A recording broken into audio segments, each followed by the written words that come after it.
Morning. Good morning, Potato. Good morning, Ikaru.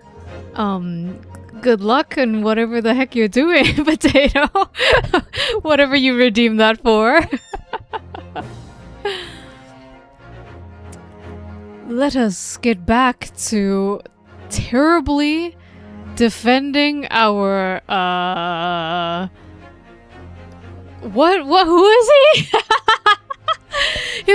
I want to say magician is because he's like in a top hat, but I think that's just because of our time period. He's like a leprechaun man he's a charitable leprechaun man who totally did not stab the was it like stone, like as a mason, I think. Is that what we're on the bus? No, not the bus. It's like a carriage. It's a bus. Old timey. Oh yeah, I forgot about this man. Van Zeeks. Okay. What the fuck were we doing? Okay. Let me read back a little bit. So what we did last time was we were in trouble because all of the jury thought that our guy did it, and then we convinced them, no, actually, you guys are contradicting each other. And Van Zeek says, well, no matter. There is nothing so hard to prove as self-evident truth, it would seem. Wait. Did I read that right? Doesn't matter. No. But why else would we grace the courtroom with our presence after all? Let us proceed to the next round of battle. Bring forth the witnesses once more. Okay. We get to call them out on their lies now. Okay. I trust you've heard the summation examination we have just had to endure. I don't remember any of these guys, how I voiced them. Oh, yes, sir. That I did, sir. Of course I heard it. Oh, yes, sir, I heard it. You, sir, on the end. The coachman. I believe it's Beppo. Yes, sir. My lord, sir. If it transpires that in your previous testimony you were attempting to veil the presence of a fifth passenger on your omnibus. Oh yes. Okay. I thought the jury was not truthful. Like they were contradicting each other. I thought it's because Beppo was stealing fare money. But it was just enough fair, like the difference between their statements was just enough fair for a one-person discrepancy. That's what they're talking about right now. Okay, I'm remembering. You will be found guilty of perjury. You are advised to bear that in mind, sir.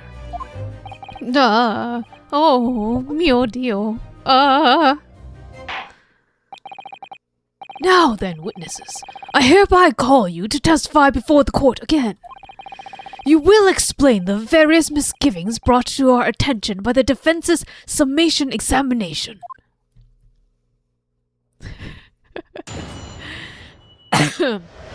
Everybody's so scared now. Ooh, congratulations on 55 shrimp streak! And I will do a bedtime story at the end. More reading. Very well. I see you've gotten your...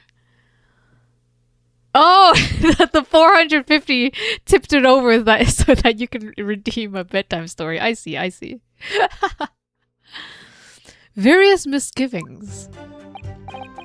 I only carried 4 passengers that night. I swear it. But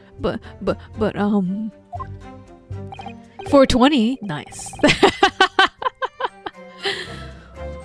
Well, I, for one, was told I had to pay 5 pence for the bus. Oh, he was! Oh.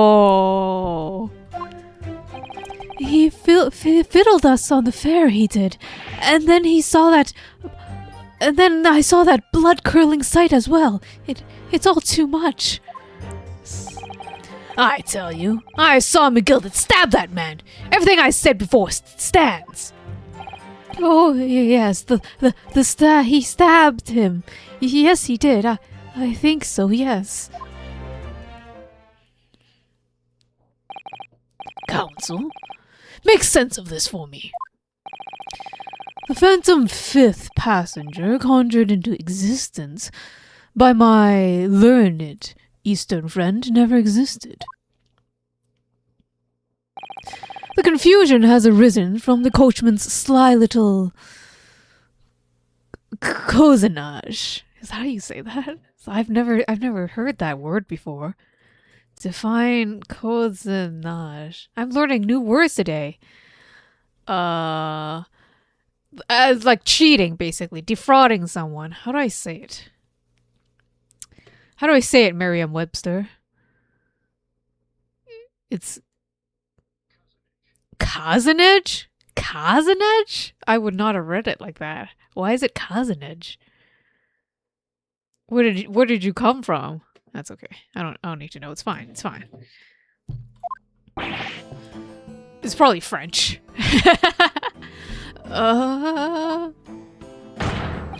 Beppo, explain yourself. I'm terribly sorry, Guildmaster. Oh, we get to see his eyes. Very uwu. The guild's fare is 4 pence across the board. You know that. Am I to understand that you have been overcharging our passengers by a penny a fare? I wonder if this is deeper than just Beppo overcharging a fare. Is he giving this fare to someone? It's so cold, and the last run of the day is always half empty. Do you earn tips? Wait, I thought you don't get paid by the hour, or at least by the trip or something. You get paid by person. Oh God,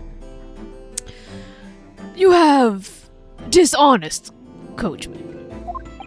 Oh, sorry, you have been dishonest. I'm sorry. You're a disgrace, Beppo. A disgrace. And your selfless actions have brought dishonor on the entire guild. If I may, sir. I had to pay 10 pence on the bus just last week. What? 4 passengers at 5 pence each is, yes, 20 pence. I've done the arithmetic 10 times already, but I just can't make the result come out differently. No, that figures. Well, it would appear that one of the aforementioned misgivings has already been explained. So, counsel, the defense, your cross-examination, if you please. We've already had the pleasure of a protracted summation examination today. I see you intend to continue the parlor games. Yeah, actually. Absolutely! With his nervous eyes.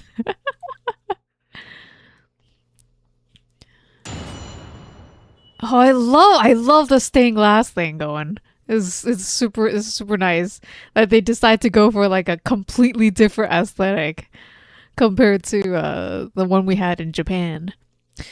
Various misgivings. I only carried for 4 passengers that night. I swear it. I'm just gonna press everything. Hold it! Fuck you. Press everything.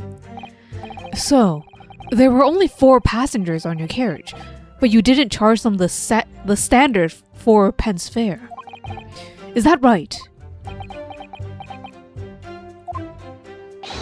It's impossible to make the last run of the day pay. I was so cold, and I could just do. All I could do was to stop myself passing out. I'm getting. What the heck is chilblains? Just listening to you. What the heck? What words are these today? To find chilblains. Is that like the chicken skin? No, it's...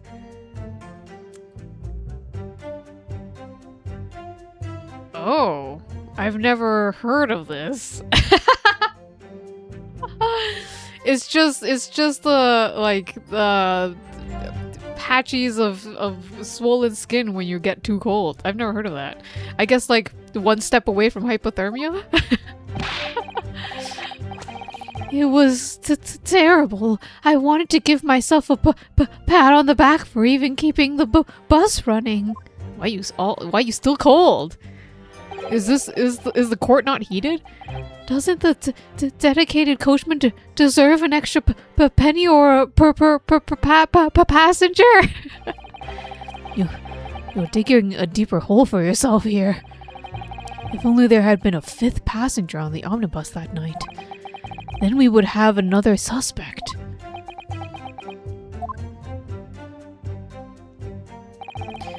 Well, I, for one, was told I had to pay 5 pence for the bus. Hold it! Does that mean everyone on board that night paid 5 pence instead of 4? Well, I paid 5 pence too, sir. And I just told you that I did.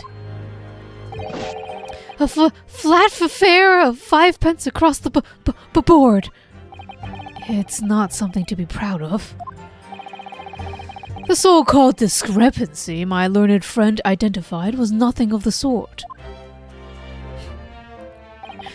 Much like the phantom killer you so desperately needed is gone, dead and buried. I'd have been happy if it had never existed in the first place. He fiddled us the fare, he did, and then I saw that blood-curdling sight as well. It's all too much. Hold it! This blood-curdling sight. You mean the murder, I presume? Well, good morning, Keita. You shall be leaving soon because of spoilers? Yes. Good to see you.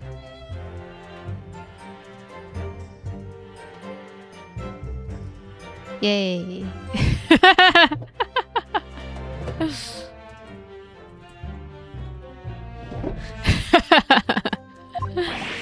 Yes, sir.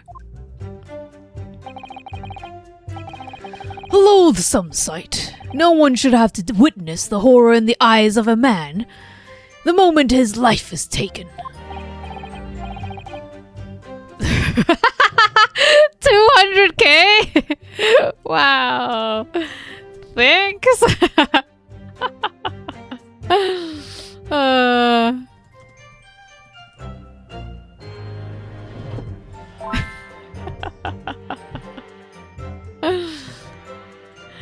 Definitely need that brain cell. Okay.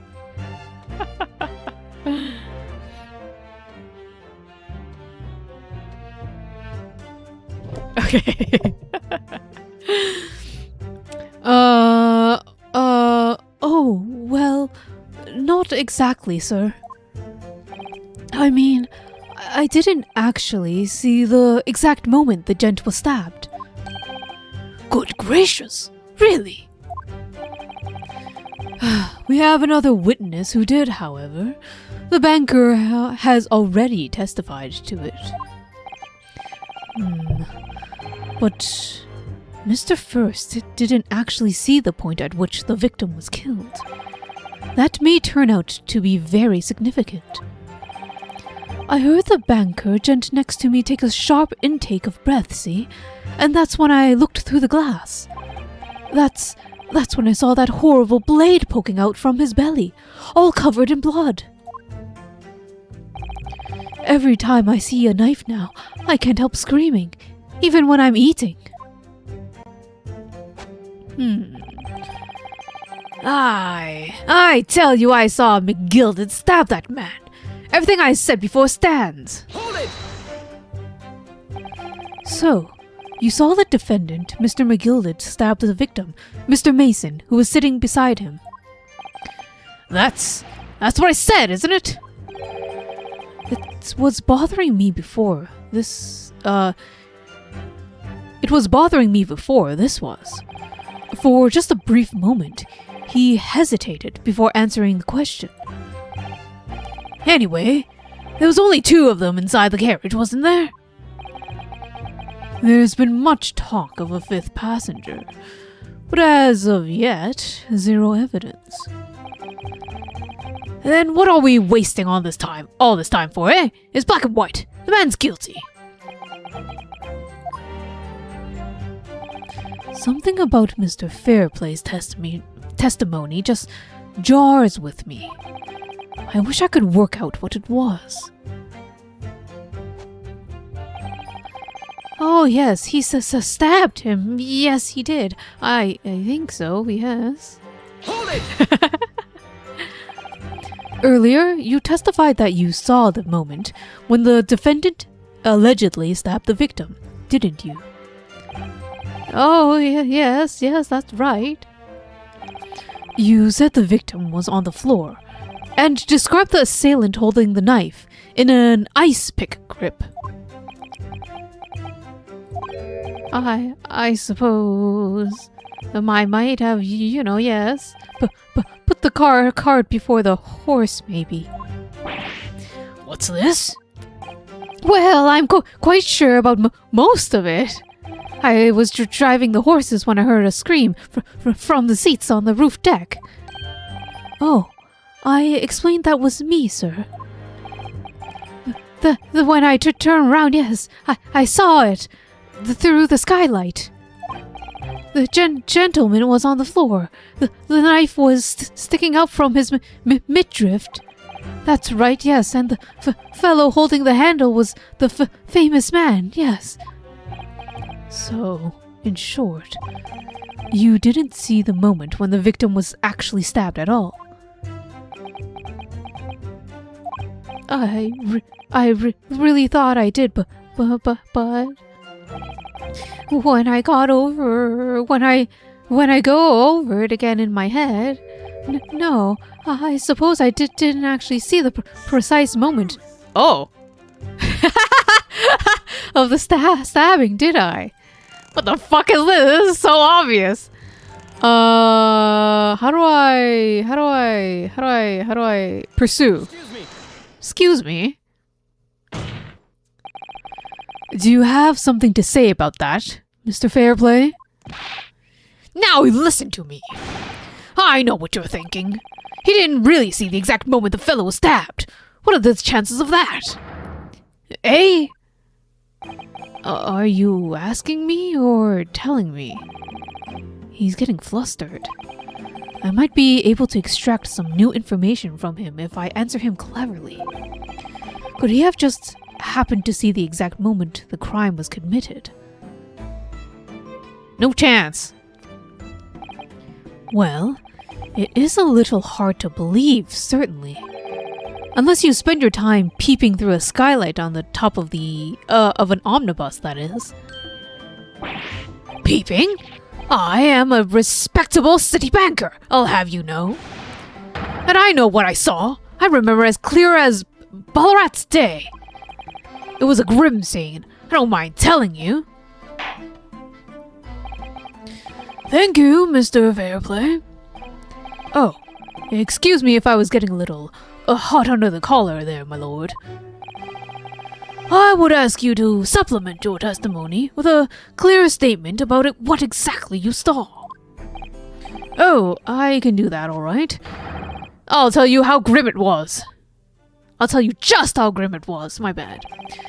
Do you think I'd forget the sight of those blood-soaked hands after the butcher stabbed the man?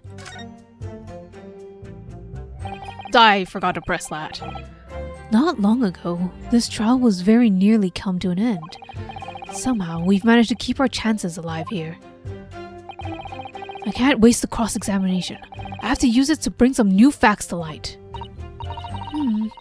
If you're not careful when you press these witnesses, the danger is that the jury will end up believing something unhelpful, as they did before. Maybe But we can't let the fear of that happening stop us from uncovering important new information. Yes, you're so right. I need to pay careful attention here. I don't want to miss even a flicker of a reaction amongst these witnesses. Remember, if you happen to spot one of the witnesses reacting in a strange way, don't hesitate to pursue them to the reason. Alright, we have to get back to the latest thing, his amendment. And then press him on that.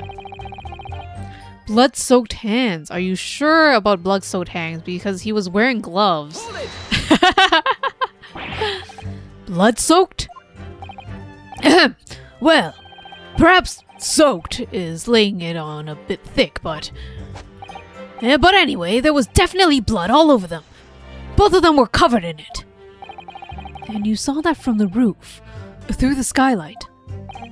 Well, the skylight's reasonably large, so I had a pretty good view. And there was a lamp on the inside of the carriage as well, so I am pretty sure what I saw. This banker's latest statement. I feel there's something not quite right about it. When you feel something doesn't add up, Mr. Naruhodo, that's when you should have a good look through the court record.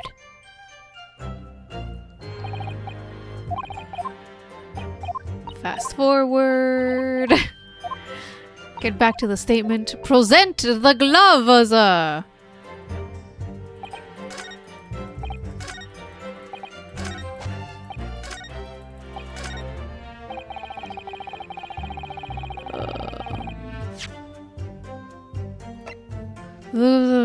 Was a right glove.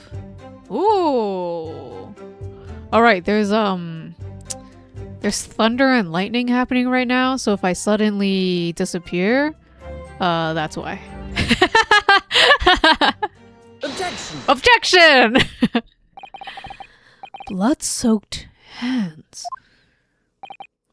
Well, I admit that soaked, maybe laying it on a bit thick, but anyways, there was definitely blood all over them. Both of them were covered in it. Well, I'm very sorry to disagree, Mr. Fairplay. That's more than a little peculiar. What? Here are all the gloves worn by the defendant, Mr. McGilded, on the night in question. Oh, yes, right. And there certainly does appear to be a sizable dark-colored stain there. But, as I'm sure you can clearly see, it's only on the right-hand glove. Don't eat your cane! In short, Mr. Fairplay, your testimony is inconsistent. Gah! But, no, that can't be right. So you're the liar here, then? Gah! That's right. You were quite clear about it. You said it was both hands. Mr. Fairplay, if your last statement was a lie, it calls your entire testimony into question. You say you saw the victim... Sorry, you say you saw the moment the victim was stabbed, but is that really the truth? Objection!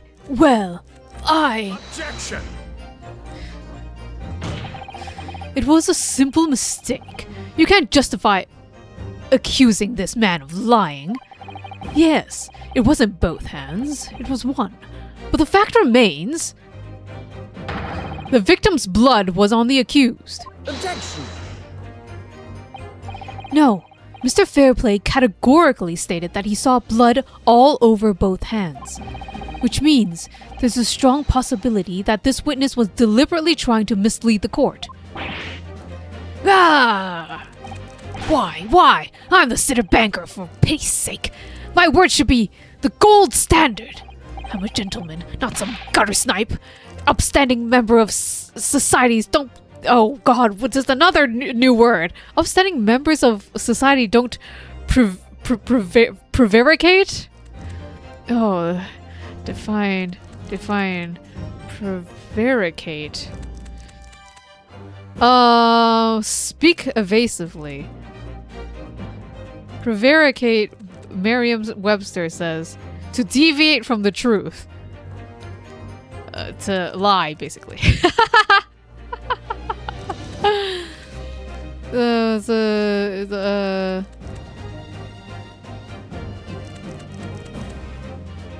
It's a nicer way of saying lie. Not some gutter snipe. His old-timey insults. He's claiming to have no reason to lie. But is this really the case? Mr. Naruhodo, if we had some evidence to explain why Mr. Fairplay might be lying, it could turn the tide on this trial completely. Something to show this man has a compelling reason to lie in his testimony.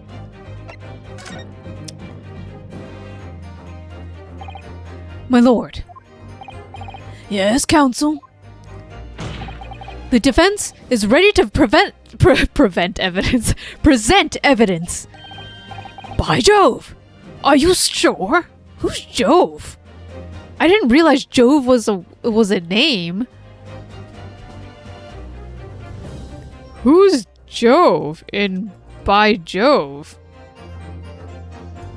Jupiter! Oh, okay. Yes, evidence will clearly demonstrate. Is it actually Jupiter? Or is that AI nonsense? Whatever. Evidence will clearly demonstrate why Mr. Fairplay has reason to lie in his testimony. Ah! Very well. I hereby call on the defense to present its evidence. The evidence that demonstrates the motive for the witness's alleged deception of the court. Among the defendant's list of debtors is Bruce Fairplay, who would have been due to repay his loan imminently. Yep, that's it. You owe some money, even as a banker. This is a list of the debtors who owe money to Mr. McGilded. Yes, a list of innocent victims crippled by the accused extortion. The point is, among the names of these debtors is your name, Mr. Bruce Fairplay. What? Mr. Fairplay, are you currently indebted financially to the accused?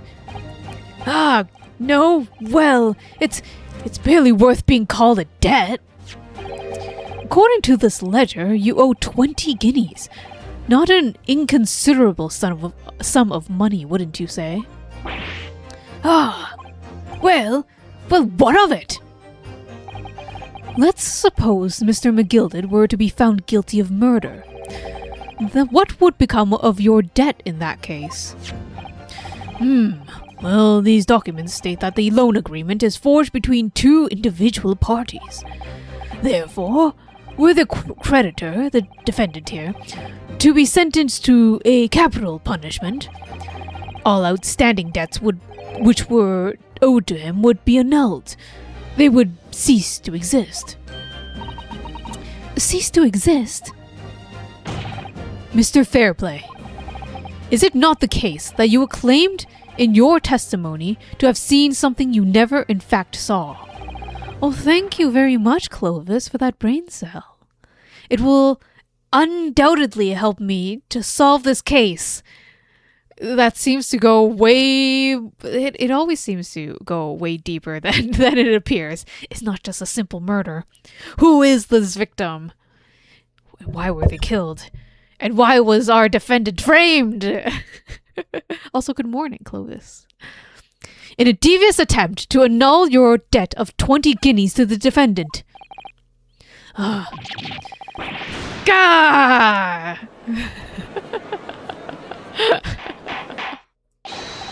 Order! Mr. Bruce Fairplay. Yes, my lord. Let me ask you again, and be aware that your answer may have serious implications upon your future, sir. Did you or did you not see the precise moment in time at which the defendant is alleged to have thrust a knife into the victim?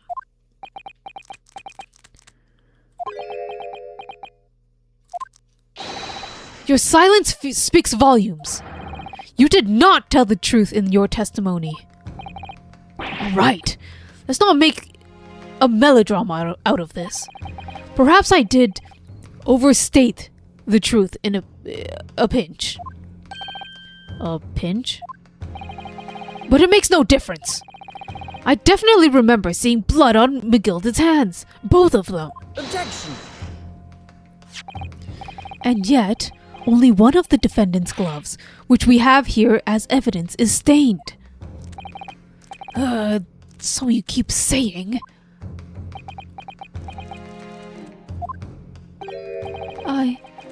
I wonder if I may be allowed to speak, sir.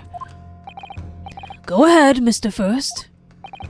Well, the thing is, I remember seeing it myself, as it happens. Seeing what?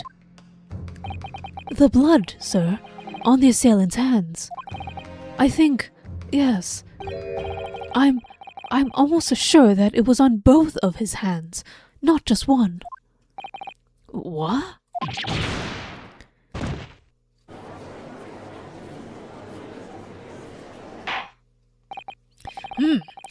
It would appear we're going to need further testimony from all your witnesses. This time, I would like to know precisely what you did and what you did not see. Do I make myself perfectly clear? Yargs.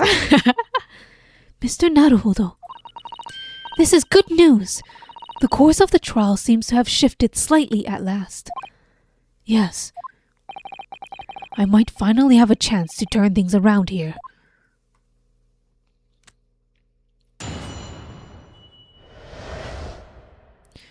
What the witnesses really saw. There was blood on both hands of the assailant.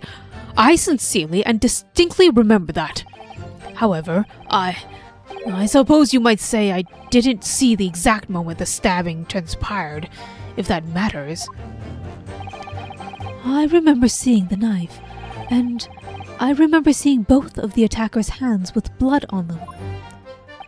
I didn't actually see anything myself. No, not until I heard that scream. Anyways, the fact remains, there can't have been anyone else inside the carriage, or we all would have seen.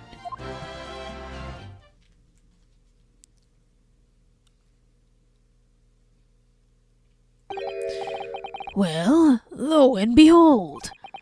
In truth, of fact, not one of you was witness to the crucial moment the crime was perpetrated. I apologize, my lord, but honestly, there was no one else inside that carriage, and the man's hands were covered in blood. That much incriminating evidence is tantamount to saying we saw the man do it. That's really not what the testimony is about.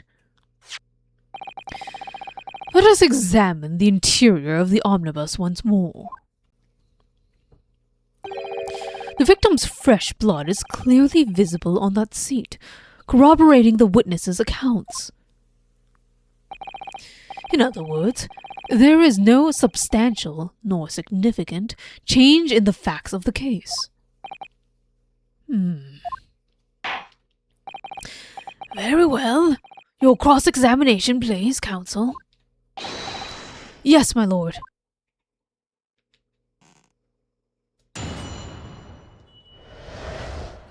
What the witnesses really saw.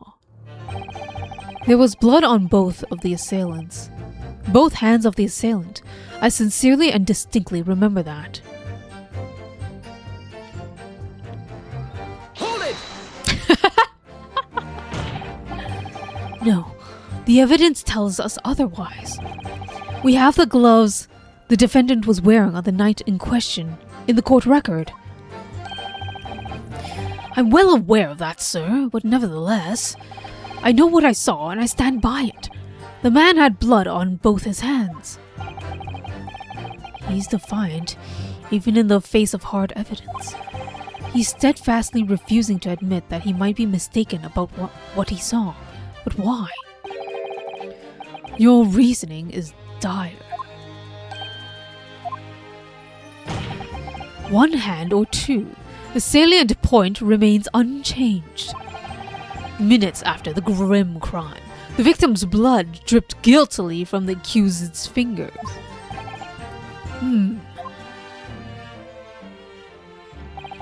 However, I suppose you might say that I didn't see the exact moment the stabbing transpired, if that matters.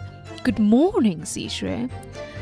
Are you enjoying the talk of stabbing with that popcorn? Hold it! Don't try to downplay this. Whether or not you saw the exact moment of the crime is a matter of fundamental importance, as you well know. But, for crying out loud, we all know that no one else could have possibly done it. It was just trying to save us all some time. I'm still binging on bags of popcorn. I've been trying not to, okay? I have still yet to try taking the popcorn out of the bag. Maybe I'll do that tomorrow. Oh no, wait, that's not tomorrow. I was gonna say, I keep remembering the day wrong. I keep remembering tomorrow as Saturday, which would be the Hades concert, which I want to watch. Maybe I'll have some popcorn while I watch the concert on the stream. Yeah, that's what I'll do. Yeah. I will try not to binge the entire bag though. I'll try the stovetop method of taking the popcorn out of the microwavable bag. I only really need to eat like a third, okay? Technically, it's tomorrow now. Oh yeah, you're so true. It is tomorrow. Tomorrow's the Hades concert. Are you excited? I'm excited. I have not played Hades 2 since the last time I played it on stream, though. I should play more. I need to play more. Maybe that's what I'll do after Final Fantasy 4. I'll play a round or two of Hades. What time is it? I think Eastern time it turns out to be like 8:30 a.m. or something, like ridiculously early. What did I posted it is PDT is 5:30 a.m. BST is 1:30 p.m.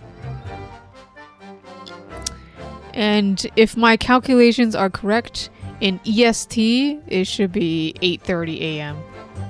Should be. I will try my best to wake up. I will try my best to sleep beforehand, too. If I sleep from 9 to 2, I think I can watch it. We will all try to sleep at somewhat godly hours, but who knows? You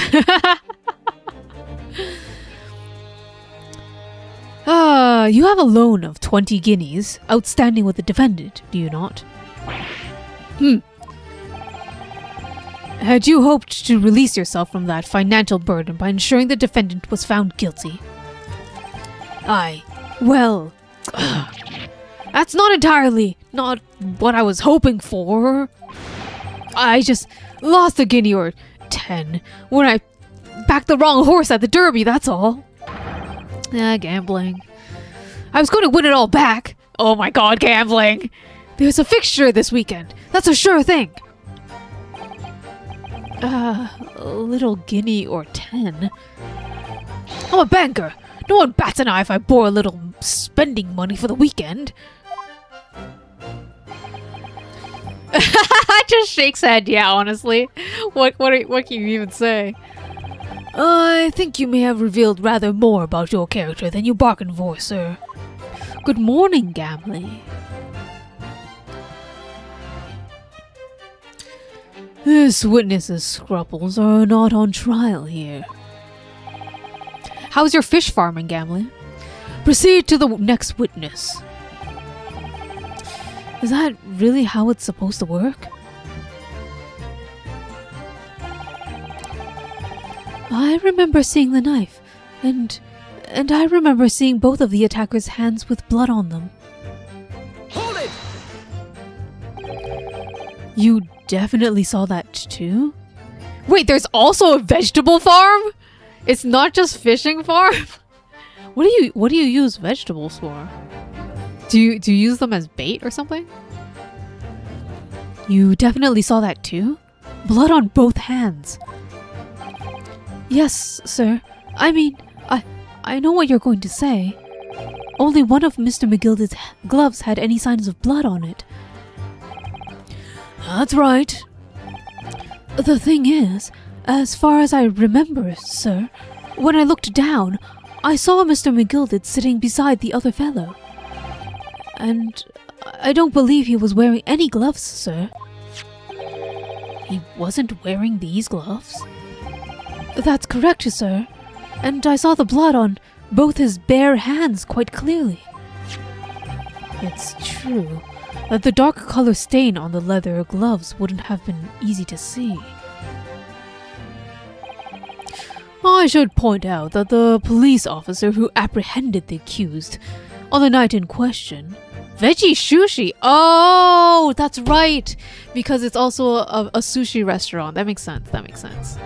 I like veggie sushi. I actually like a good old California roll, actually.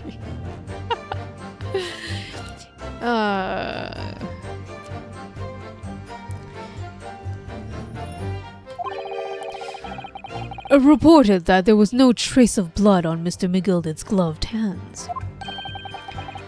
There wasn't blood on his hands. This is puzzling indeed. This must be significant somehow. I'm sure of it. I didn't actually see anything myself, no. Not until I heard that scream. Wait. Hold it! Let me check the court record real quick. What evidence we have. The report. Thrice fired mason, male. Brickmaker, time and cause of death. 15th of February, blah blah. Stabbed once in the abdomen with a knife whilst journeying on an omnibus. Died due to internal hemorrhaging resulting from the trauma. And here is the knife and the missing button. Okay. And he's wearing an apron, so why would there be blood on the seat? But whatever.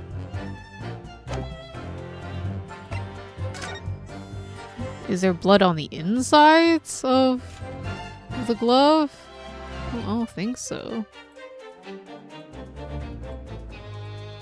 Are these even his gloves?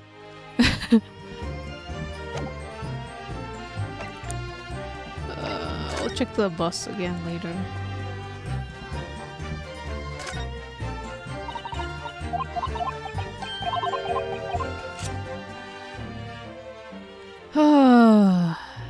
We've got the knife with the blood here. Got the sheath. Clearly, it's his knife because it's got his nice initial on it. M for McGilded is what they're saying, or maybe it's W for Waluigi. Have you had Discord Nitro in the past year? I have not felt the need to have it. So I really don't bother.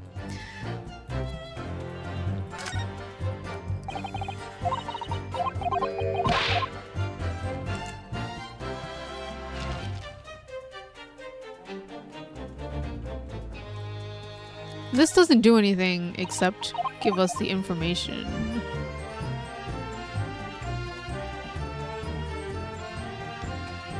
Three-month code? Oh, okay. I mean, the only thing I would find useful in Nitro is animated emotes. But man, I don't even use Discord that much. It would be such a waste.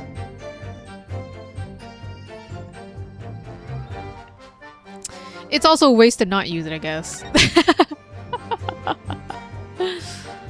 I'm guessing the killer hid inside the omnibus. Like, there's like a compartment, right?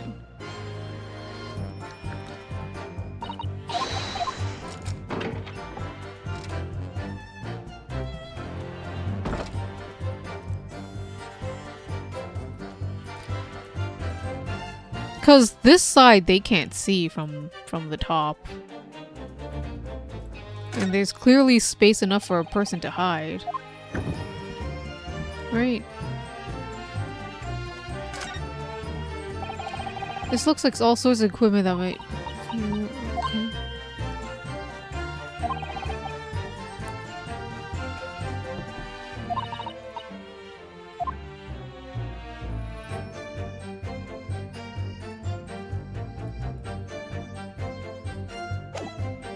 Okay. Okay, well that's the information we have.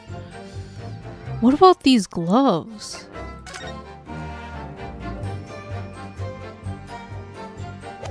Okay, well. Let's see if we can press any more information out of them. You didn't see anything. Oh, yes, sir. That is to say, no, sir. I didn't. Very sorry about what I said before, sir. Very sorry, yes. It was very wrong of me to make up stories that I saw him stab the man. Wouldn't you agree, sir? I don't know what you're insinuating, but I certainly wasn't making up stories. Still, to say you saw nothing isn't right either, is it?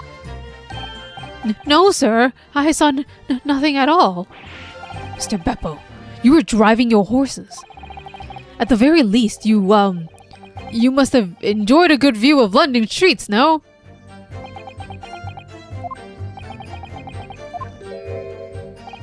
Oh, please. You didn't even see that? It was so cold that night, you see. It was all I could do to keep from passing out, sir. Yes, my head was fairly frozen solid. Sorry to say, sir. It would seem prudent to avoid travel on the last omnibus service in London's cold winter nights. Beppo!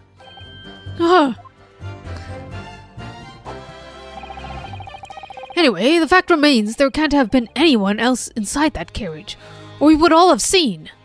Hold it! What if they were on the other side of the omnibus?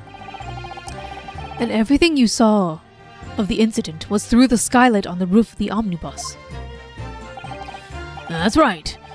It was fiercely cold that night, but the glass wasn't frosted over. Oh, yes. I remember I was shivering. It was so bitter. Which rather begs the question of why the pair of you were sitting on the roof deck in the first place. Well, I don't know about this young fellow, but I couldn't enter the cabin. Oh? Why not? It was locked from the outside. I tried knocking, but no one opened the door. It was locked?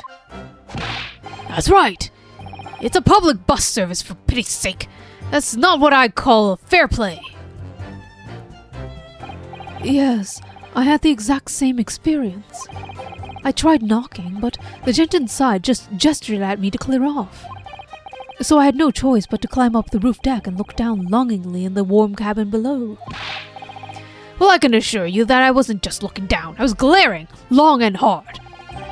And that's precisely why I can tell you with absolute confidence that if there was anyone else in that cabin, I'd have noticed.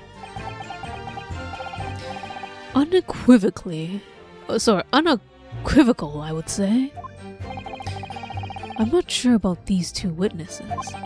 Could they really have seen everything inside that cabin through the skylight?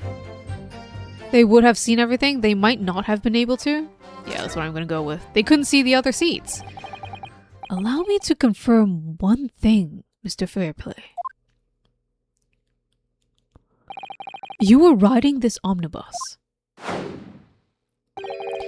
and witnessed the events in the cabin through the skylight on the floor of the upper deck. Is that right? That's right, yes. In that case, there is a portion of the cabin interior that would have been out of sight from you. What? By golly, really? Obviously, at this stage, we can't say for sure. But the possibility cannot be denied that at the time of the incident, there could have been another passenger in the enclosed cabin of the omnibus. Objection! Enough hypothetical meandering, my Nipponese friend. The prosecution demands that you substantiate your claims. After all, the scene of the crime is here, in the flesh. Very well. I will uphold the prosecution's demand.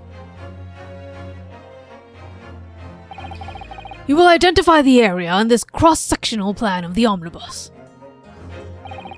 Where exactly in the omnibus are you suggesting this potential extra passenger could have been situated?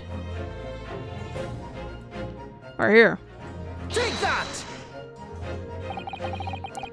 Both rows of seats on the roof face in the direction of travel, whereas the seats on the enclosed cabin face each other, which means the visible part of the cabin, which passengers on the roof deck can see through the skylight, is as I've drawn here. Ah! That's right, my lord. As you can see, the seat opposite to the one which the victim and his attacker were sitting is obscured from view. In other words, if someone had been sitting on that seat, it's quite possible that these witnesses would have been completely unaware of it. Ah! Objection! It's quite possible some phantom was sitting there. You Nipponese have a forbidden habit of obscuring the truth with ambiguity. I concur with the prosecution's rejoinder. In the British court of law, evidence is paramount. I cannot entertain this conjecture, counsel. That is, unless you are about to put a name to this mysterious passenger to whom you allude. Can you, Mr. Naruhodo? I honestly don't know. Who could it have been? Who could have been on the other seat, which was out of sight from the witnesses on the roof deck?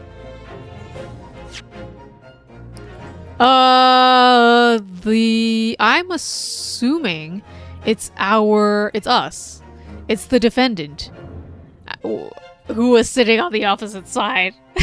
No, I'm just, no! Okay. Wait.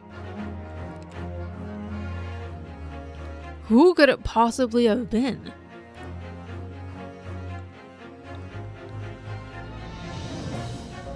I don't think it's any of these guys.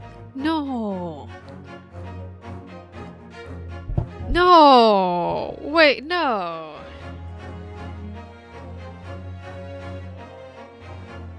So what I'm thinking, right, is that Magnus was not the one sitting beside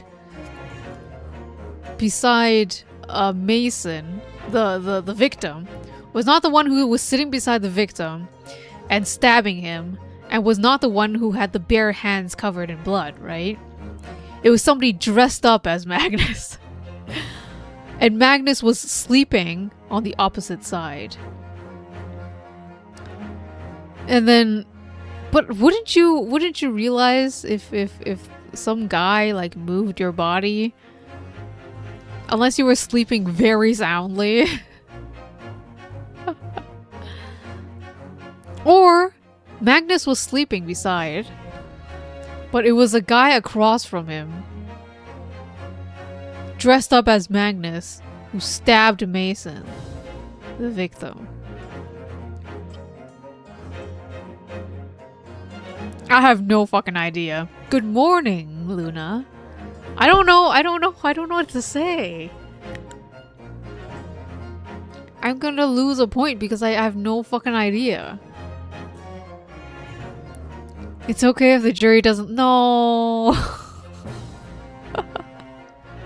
But in order to win this case, the jury needs to love me. In my heart, you'll always be the jury. I see. So the key to victory is loving yourself. I see. Thank you for the words of wisdom, Luna. Now who is the one stabbing? That's what I need to know. Who was sitting on the opposite side? It's definitely not these two, right? And it's not the coach. I can only say it's Magnus by power of elimination.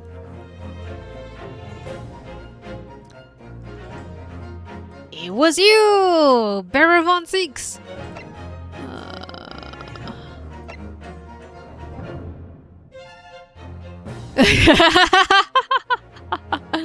It's the thought that counts, Luna. Thank you for worrying about my boundaries. I'm quite alright. I have no fucking idea who it is. I want to say I have an inkling just because to keep going, right? Because this is a video game, and this is it's a yes and right now. I really want to yes and you, Ryunosuke, and your thought, but I literally have no fucking idea who you could be thinking of. Who could have been on the other seat, which was out of sight from the witnesses on the roof deck?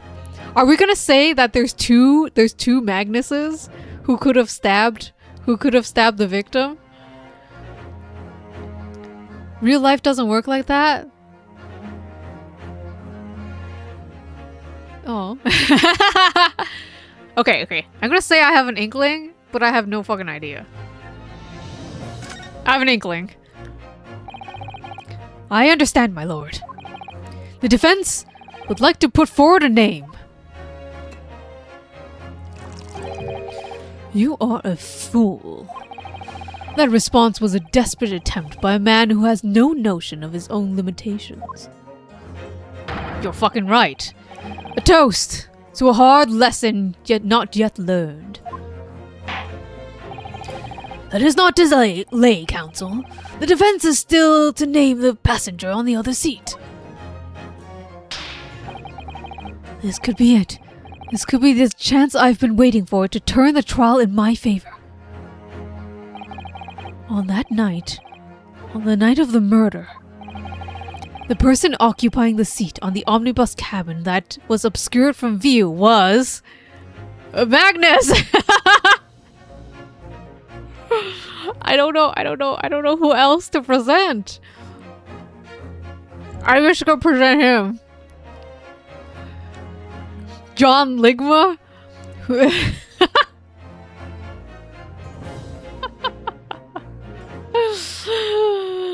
What's a Ligma?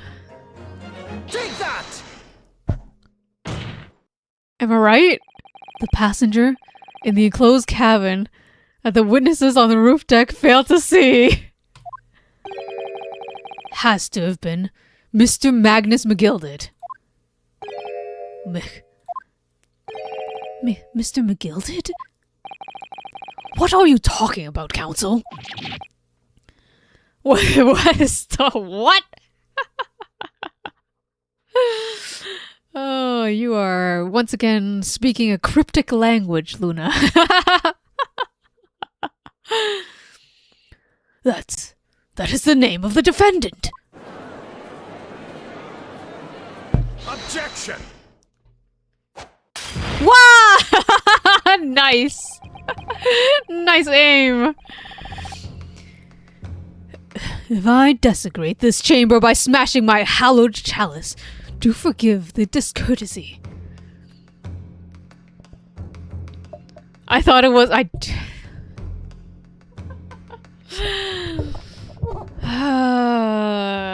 tell me, Luna.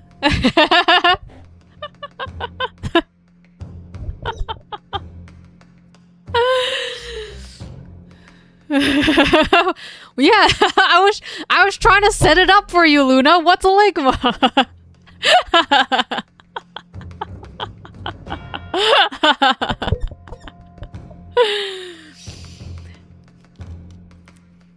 I was trying to be nice to your stupid joke. Of course I've heard of ligma.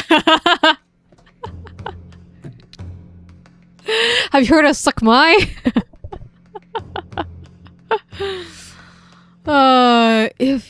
If I desecrate this chamber by smashing my hallowed chalice, do forgive the discourtesy. Common sense. Common sense, I would like to believe, in all truth, common sense isn't common, okay? Common sense is learned. And people don't understand that you actually have to be taught and learn sense. And common sense is not actually common. It is cultural, and you need to learn it by experiencing it, okay? Good morning, Vince. Smashing the hallowed chalice sounds like a filthy euphemism. Well, if you point it out like that, now I'm not going to be able to see it any other way. Now I can only see him as drinking... What kind of blood is that man drinking? What kind of wine is he drinking? Trust but never assume. I've learned that at work. Common is as normal is normal, which I do not think normal is ever normal. It is just all assumptions. Bullshit. Lord Van Zeeks! People talk of these tiny island nations in the Far East as having a learning and culture of their own. But I see they use the terms ill-advisedly. Maybe the man bought his wine from Saucon? What's Saucon? What's Saucon? Is that a convention about saws, Luna?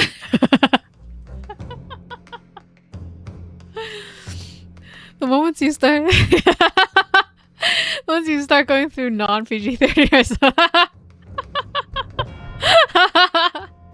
Is that so? Is that so, Hikaru? Is that what you enjoy? Suck on these.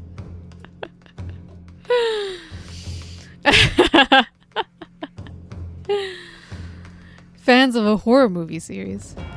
Everyone dresses up as like ventriloquist dummies on bikes. It's a whole thing for SawCon. It's for the Saw movies, I'm assuming. How many Saw movies are there now? What are you trying to say? 38. Shit, like 10.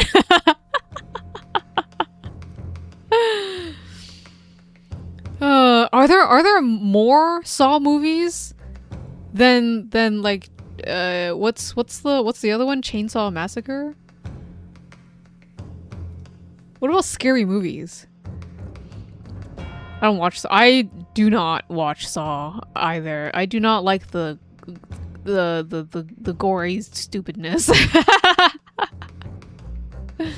That's why you didn't that's why you didn't attend SawCon. Has had a bunch of reboots. Oh, that's what they are. That's what they are. The classic. Scary Movie is a parody, but Scary Movie is also many movie series parody. I've also not watched Scary Movie.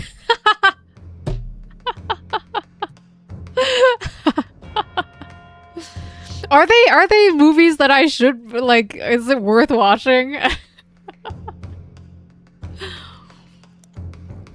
The first two are decent for a laugh? Okay. So the first two is basically, I guess, maybe I'll put that up, like, on my computer while I work. Of their time. Oh, okay. I understand. Okay.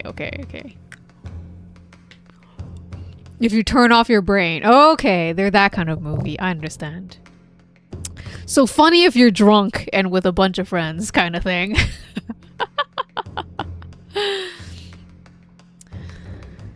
Let me explain in terms that even a student of an artless backwater such as yourself might understand.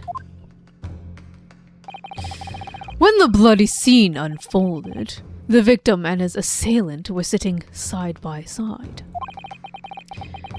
Put them up with stuff like Eurotrip and Harold and Kumar Go to White Castle. Oh my god, I've not watched either of those either. Oh.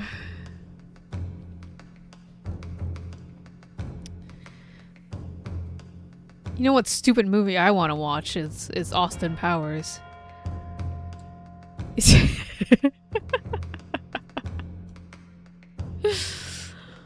Multiple witnesses have attested to the fact. It's the very premise on which this case is built. Objection! But that premise may be wrong. What? If the victim really was sitting beside Mr. McGilded, it creates an inconsistency that can't be reconciled in any way. What inconsistency, counsel? The defendant's gloves, my lord. Both witnesses made that same testimony. They claimed that there was blood on both hands of the person sitting next to the victim. Objection! Yet we know the truth to be otherwise. Only one glove bears the gory remains. Objection! The point is, even in the face of this irrefutable evidence, both witnesses have maintained their stance. Yes, their testimony remains unchanged. Exactly.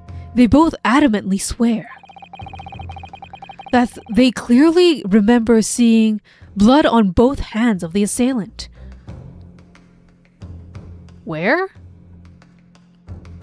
To memes?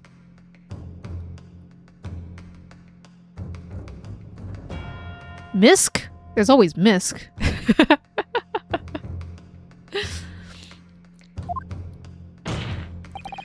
In short, their memories of the events is correct, and their testimony reveals the truth. Oh, I've always had a sub-channel. The thing is, okay. The thing is, we made channels, right when Twitch was rolling out, like, the Twitch Discord integration thing. So you have to integrate your Twitch in order to see my channels. Because it's like for its subs only. I've never seen it. But I recently put a thing that's like for general. It's the Bad Draw channel. Until now.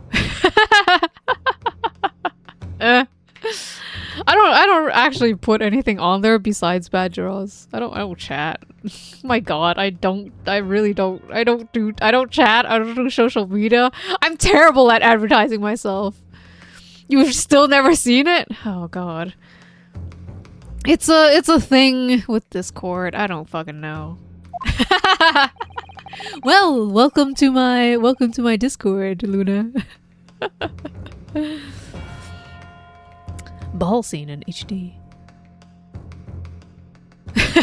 What the fuck is this? I will watch it later. Watch the memes later. It was somebody else sitting beside the victim that night.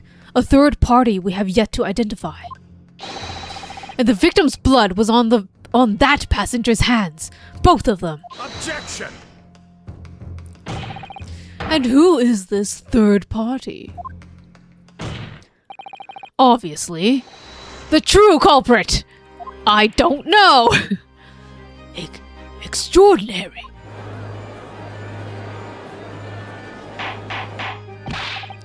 Order? What exactly are you postulating? Objection!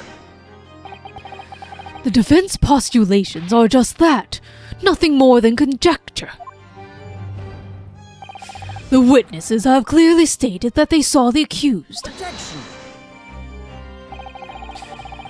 But when elaborating on his testimony, Mr. Fairplay said the two of them were wearing hats, and I couldn't exactly make out their faces. Yes. The tops of their heads were obscured by the roof. I could see the rest of them, though. Yes, that's right. Both gents were most certainly hatted. Hatters do tend to notice such things, sir. And what particular styles of hat do the two gentlemen sport, Mr. First? I'm afraid I don't remember. And you call yourself a hatter? The style of hat makes no difference. There is no third passenger in that cabin. How can you be sure?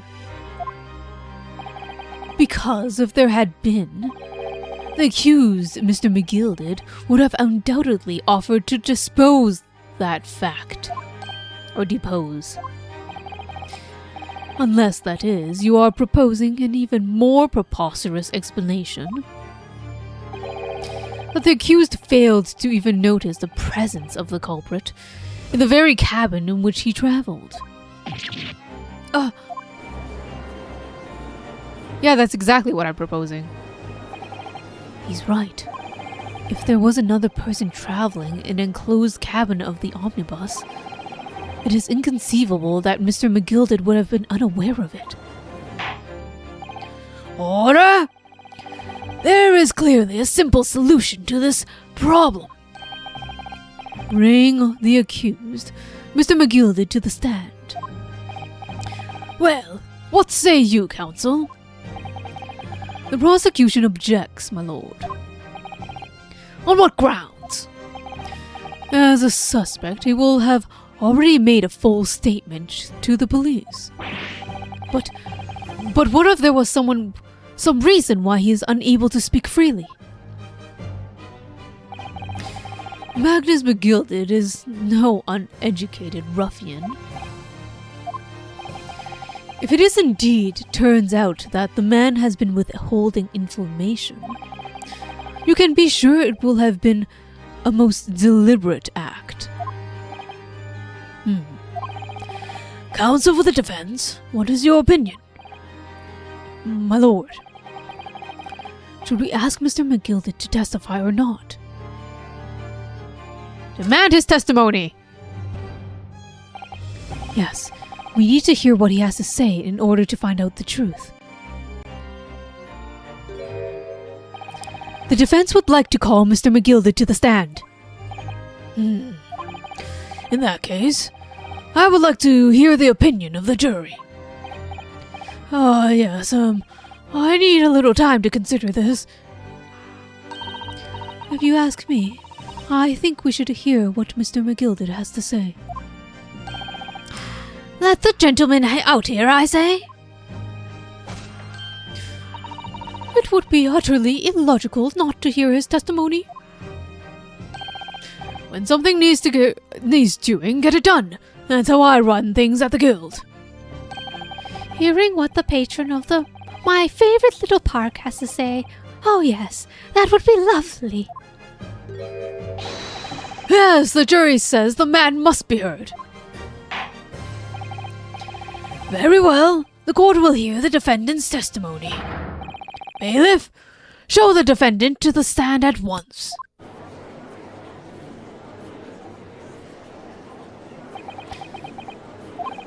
Now, maybe what actually happened that night will finally become clear.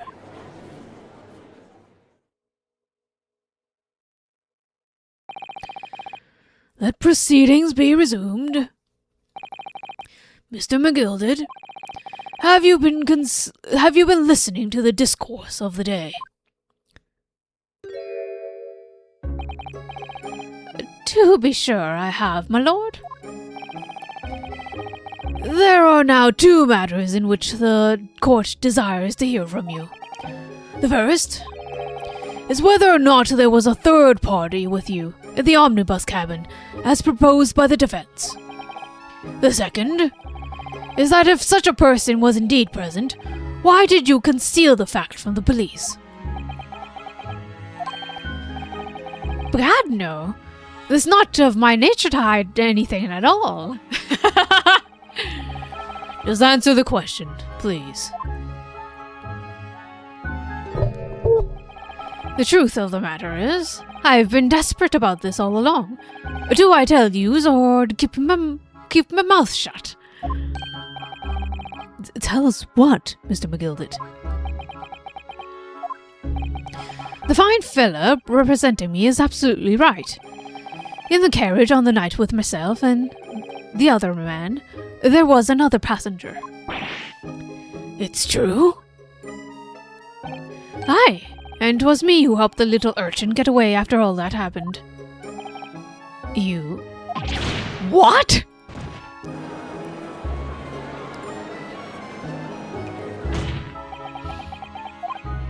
No, Magnus McGilded. That convenient excuse can't save you now. I'm truly sorry, I am, Lord Van Zix. I'm sure you'll be wanting to know why I said none when I was taken by the police. I do be having a very good reason, I assure you.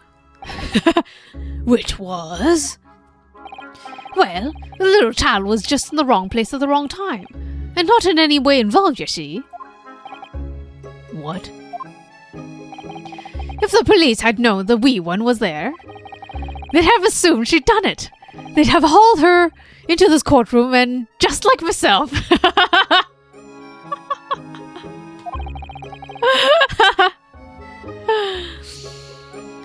What? The crazy amount of ammo lying around is the cause for concern? Not when there are zombies around? Don't worry about it. I think it is not the bullets, the ammo to be worried about. It is the person holding the ammo. Should we be concerned about you, Gamley? I was trying to spare her that. I think I'll have to fight a boss. Oh! Oh! Yeah. Usually when they give you too much stuff, it is a definite cause for concern. Goodbye, Gamley.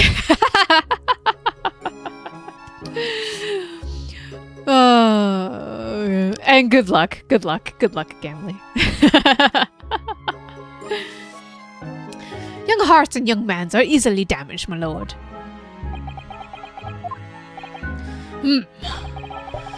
And who was this young child of whom you speak? At least 2 tries? You know what? 2 tries is actually not that bad for a boss of any sort in any game.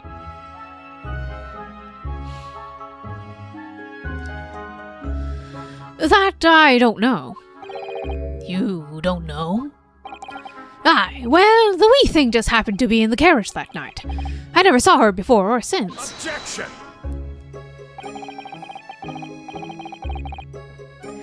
We have absolutely no reason to believe this man. The prosecution calls for the witness's statements to be disregarded by the court. You know, I wouldn't be so surprised if the urchin isn't here in the courtroom as we speak. listening to the proceedings. What?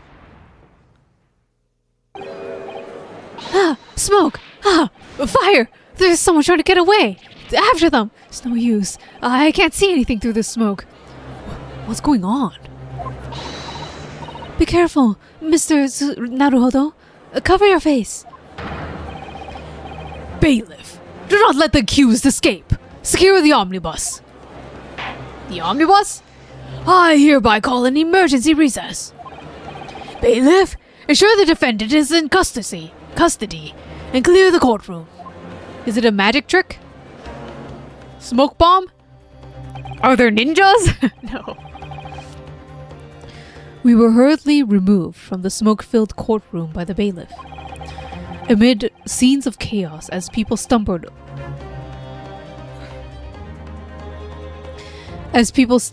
over one another in their desperation to flee the chamber. That's how people die, okay? Remember to calmly walk if there is smoke obstructing your view, okay? Even if there's a fire behind you. Watch your step and do not step on anyone. We had no idea what was happening. All we knew was that, for the time being at least, the trial was suspended. Oh! We're done this part. Very wonderful. What new information are we going to get in this new part? Yay.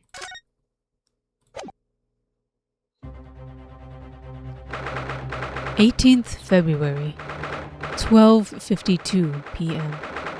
The Old Bailey, defendant's antechamber.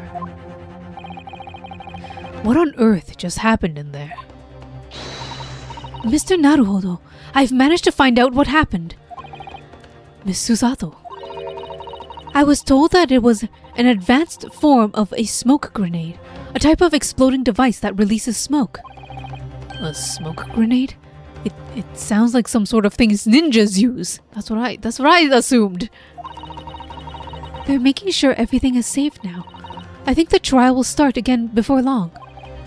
But who would have done something like that? The police managed to catch someone who was trying to flee the courtroom, apparently. Flee the courtroom? Why? Well, it's a young girl around 15, I hear. A young girl? Then, could it be? The other passenger that Mr. McGilded was just talking about. My thoughts exactly. So, he wasn't lying. Oh, what's to become of Mr. McGilded, actually? There are so much things I would need to ask him about, but he's not here. I think he was summoned to the prosecutor's antechamber to answer questions, along with the young girl. Who is she, I wonder? And what was she even doing here at the trial? She was taking a huge risk, and for what possible benefit to herself? She was probably someone that Mr. McGilded helped out in like a offhanded way. Like he donated to orphanages or something. So she didn't want him to die. Or at least she at least wanted to see the trial for herself. Maybe she feels like she was involved in some way, like at fault for him being accused. There is another matter that's troubling me. What's that? The 12 pence. Oh, according to the coachman, Mr. Beppo, he took 4 passengers that night at a fare of 5 pence each. That comes to a total of 20 pence exactly. But now it seems there was, in fact, 5 passengers. Which means the figures don't seem to add up again. Well, she snuck in. Of course she didn't. If she's an urchin, like a street urchin, of course she wouldn't be paying for the omnibus. And Mr. Beppo wasn't seeing anything well that night. So she could easily sneak into the omnibus. That's right. That's strange. Counsel for the defense, kindly proceed into the courtroom. The trial will recommence in 5 minutes. Oh, thank you, officer. We'll go in straight away. Well, whoever she is, I imagine this young girl will be asked to take the stand and testify now. I really can't imagine what she's going to say, but it could alter the whole direction of the trial. We'll know soon enough, Miss Usato. Yes.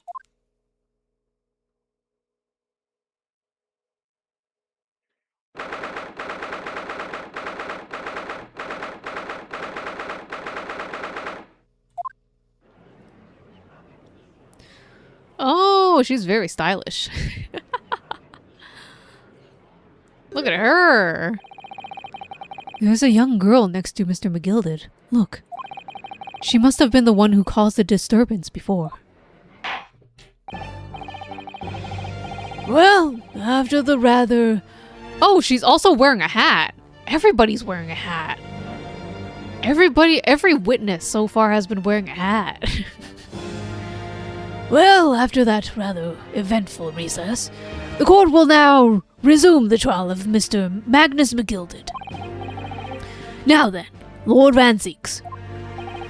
My lord, I believe you have established the cause of the smoke which veiled the proceedings earlier. It seems to have been an advanced form of smoke grenade, of the sort typically employed by the army.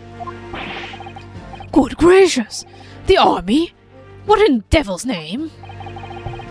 It was an elaborate attempt by a girl to cloak her escape from the public gallery, but she was caught, and now occupies the stand. Your name, girl? Are you responsible for the smoke grenade which induced such pandemonium here in my courtroom?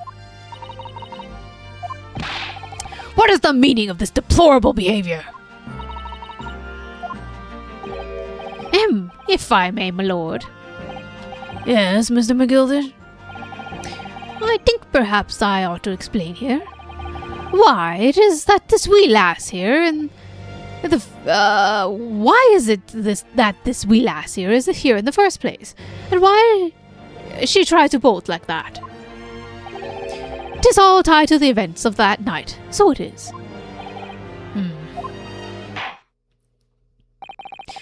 Very well, Mr. McGilded. Give your testimony. You will explain to the court how this young woman is involved in this case.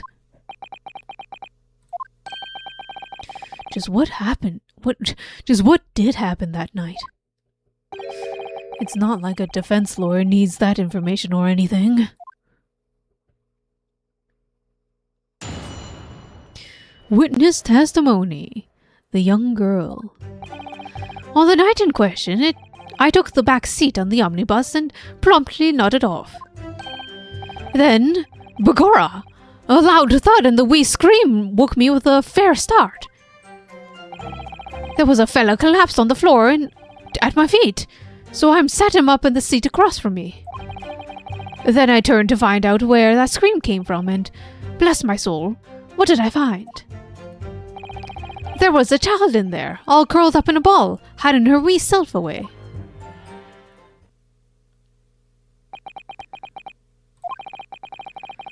I remain somewhat baffled, I confess, but from what I gather on the night in question, this young girl was indeed riding in the omnibus. Is that correct? 'Tis exactly as the defense counsel said. This last was the 5th passenger, my lord.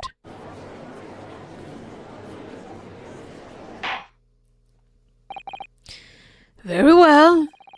The defense may now cross-examine the witness. Are you ready, counsel? Yes, my lord. Or rather, no. I have no idea where to start. This stupid face. Why is Van Zeke's not saying anything?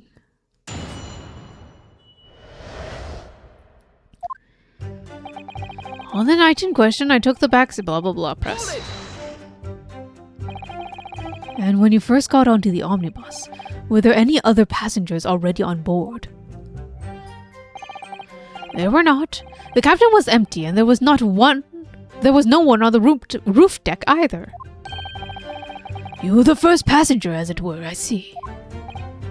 Aye, that's why I took the back seat as I did. 'Tis the most comfortable, so it is. Could you explain exactly what you mean by the back seat? By all means, 'tis how you already described it earlier. I'm talking about the seat opposite to the one in which the poor gentleman was stabbed was sitting. Like I said, 'tis the most comfortable and where I feel most at ease. And of course, I enjoyed gazing through the skylight from time to time as well.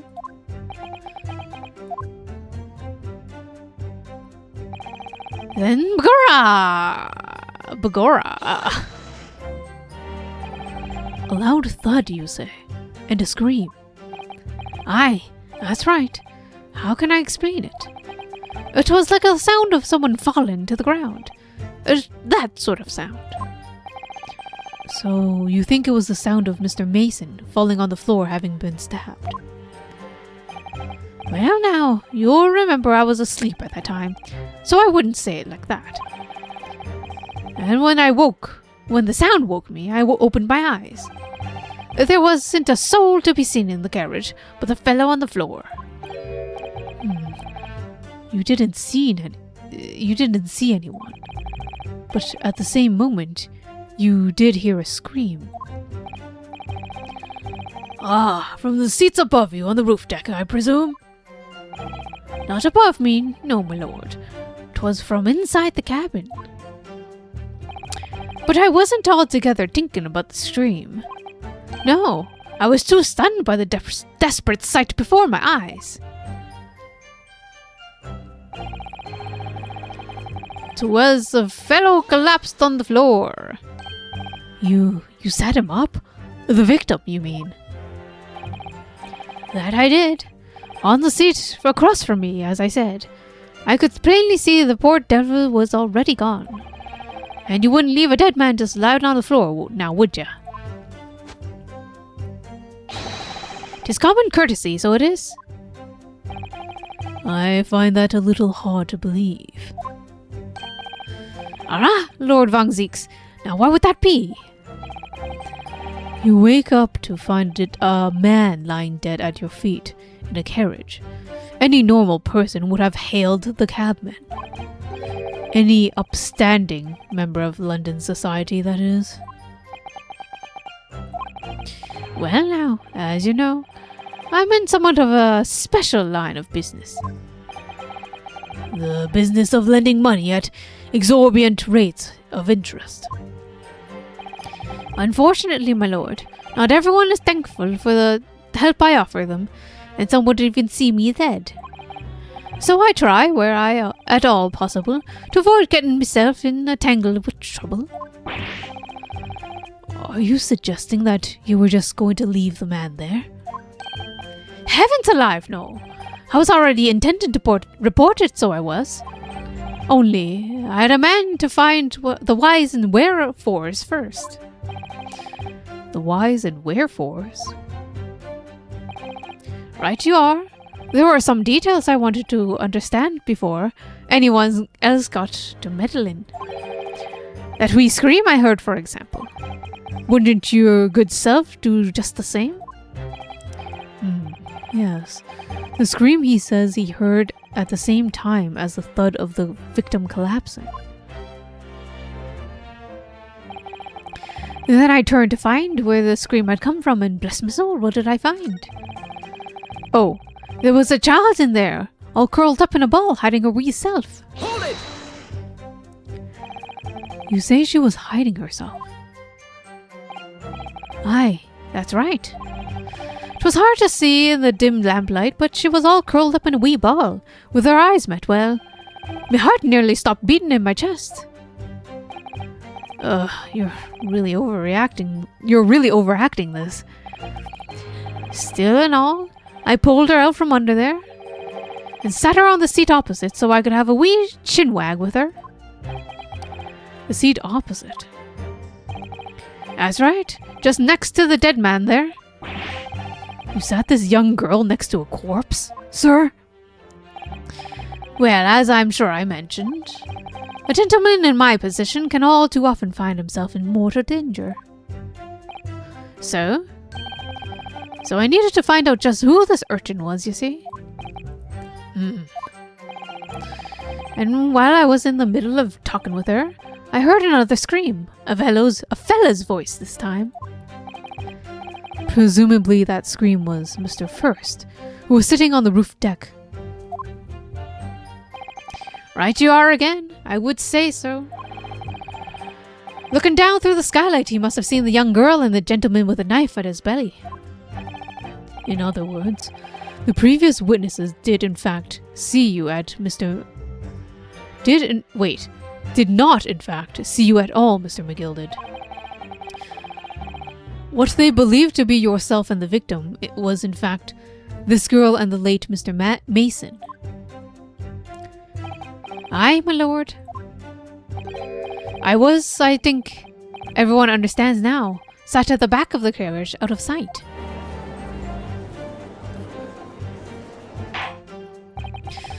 It is certainly plausible. The defendant is somewhat diminutive in stature. And readily confused, perhaps, with this young girl. After that, of course, with the scream of the gentleman over us, the driver realized something was wrong and pulled up the horses.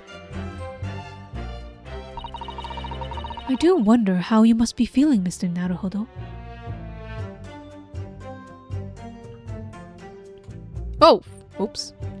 I clicked out of the game.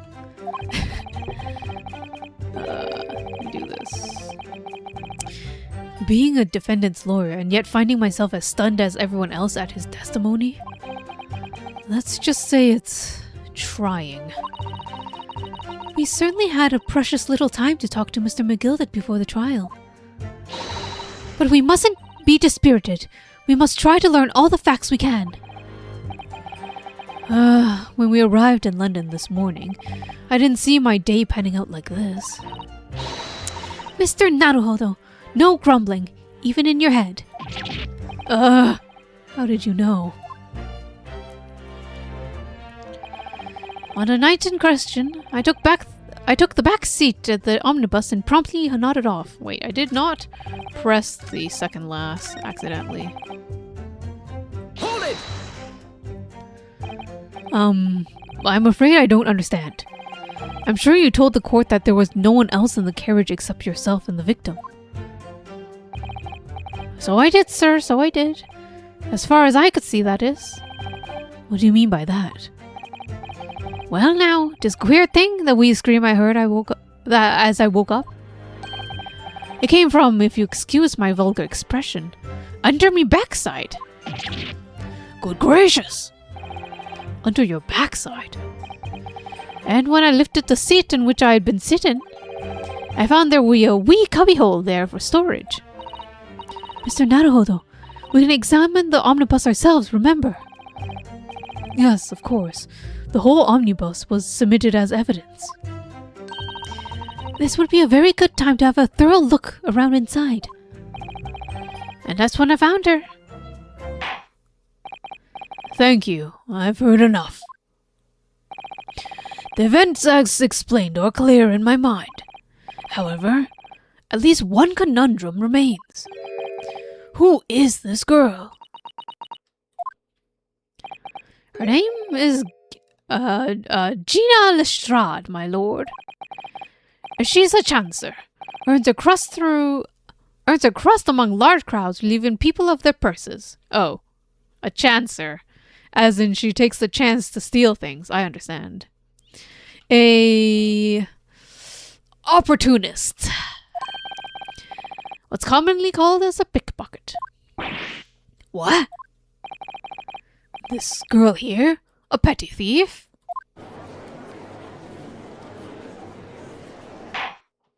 Order! Is this truth, Miss Lestrade? Miss Lestrade, you will answer the question. Ah! How dare you? What is the meaning of this? Ah! Girl, she's gone! Open your eyes. I'm over here. Good gracious, how? What was the point of that little sidestep? I know what you're thinking. Grown-ups are all the same. Just dirty little dipper, you say, slipped up and caught on the job. She herself backed in the corner, so she knifed the gent.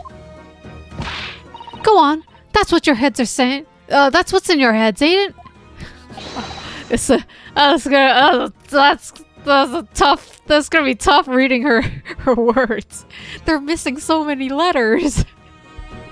This reminds me of reading things in Final Fantasy 14. There's at Limsa Lominsa.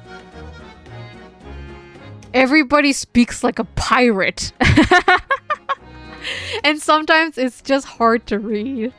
And when you're reading so much text in an MMO, like I'm glazing over that pirate speak, man.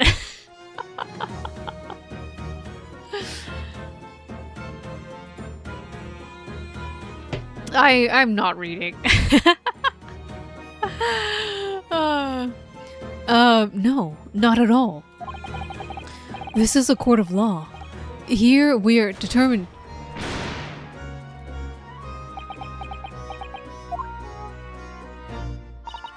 Look, knives are for cowards. Only thugs use weapons like that. All I need for what I do is these fingers. Okay, thank you. I'm a professional, all right. Not in your eyes, but I got pride in what I do. In what I do? Let me guess. You don't count smoke guns among weapons for thugs. Oh, this? Yeah. This was in my bag I lifted the other day. Down where they keep the four-wheeled drags. Nice, isn't it? I like the pink best. Oh, don't wave that... Do not wave that thing in my direction again.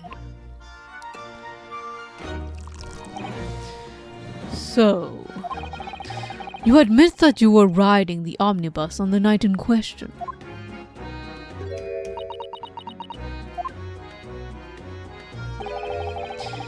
It's alright, lass. You can tell them the truth.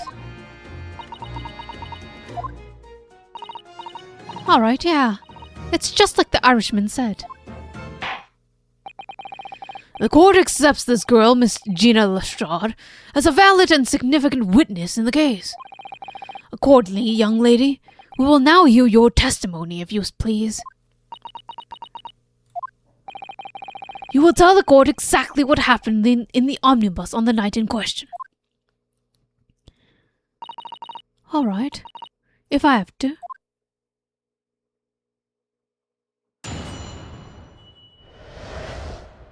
What the girl saw. So I snuck inside the cabin before they hook up the horses, just like always. But it was right old waste of time. Nothing to show for me troubles that night. But it tells ya. I can't see a blind thing in that hiding place. It's pitch in there. But then after a while, I heard this loud bang. Nearly jumped me out of my skin, I did. And a scream just came out. It's because of that. It's because all that. This swell found me. He helped me get away, mind.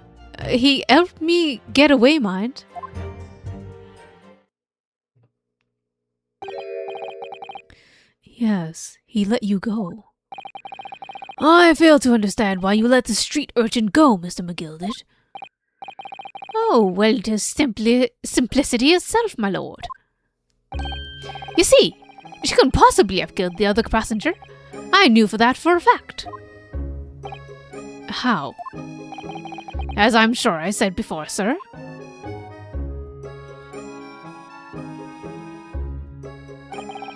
I was sitting right on top of the place where she was hiding herself. I think a demonstration is called for. This is where I sat that night. And the cubbyhole of which you speak is underneath this seat, I presume.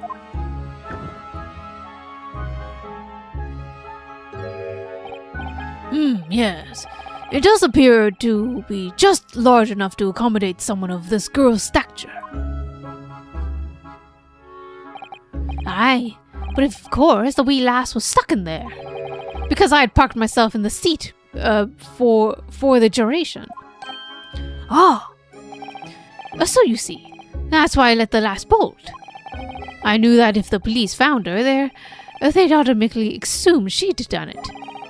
But I couldn't live with myself if the young girl was ruined when all that time I knew she was innocent. Even though you must have realized your action would result in your own innocence being called in question.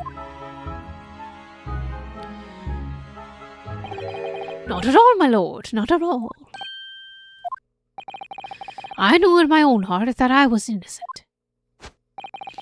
So I thought it was worth taking a punt in my own good name for the sake of the less fortunate lass. My goodness. What a perfect gentleman. My lord, this is a fine example of a man cannot possibly be guilty of a heinous crime like this. I'm ashamed of myself of ever doubting you, sir.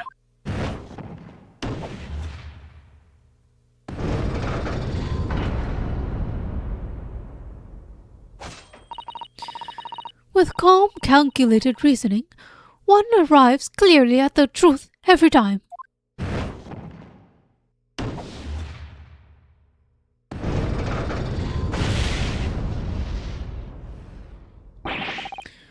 Saints alive! All 6 members of the jury consensual in their leaning to the verdict of not guilty.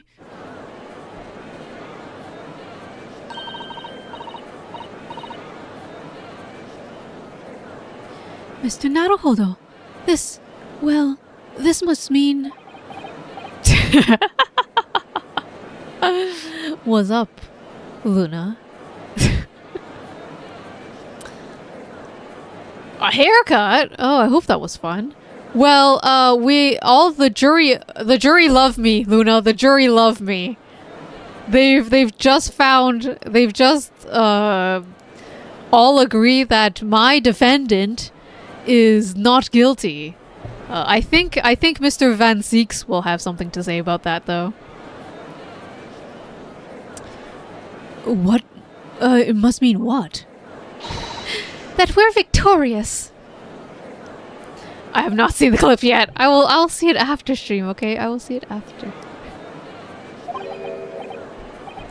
We've won? Are you sure? Objection! Wow! Nice. Nice feat. What, for free? Mr. Van Zieks? Wow, for free? If the sight of my iron-heeled Wellington offends, pray I do forgive the discourtesy. Yo, I see Van Zieks is very much the do it first, ask for forgiveness after type of person. He's throwing chalices. He's putting his foot on the fucking table. Wow.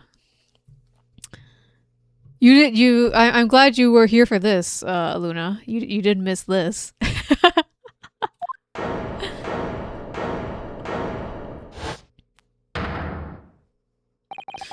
This really is a consummate example of the one monumental flaw in British judicial practices, where evidence and reasoning should be paramount. Emotions rule the day. You don't really watch gameplay?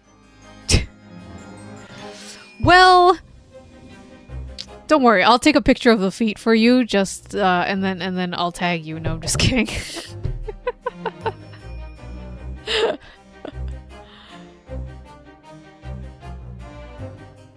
That's cool too. I don't really mind. I like the talk. And your weird little jokes, Luna. your talk of nuts and balls. I don't think you talked about nuts. I think it was all balls today. It's not weird. Emotion? The witness's latest statement gives us clear insight into his true nature. What do you mean, his true nature?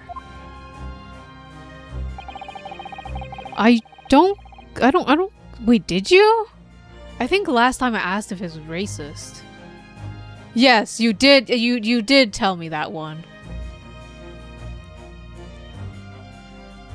About dongs. Is it not that one? Okay, it is that one.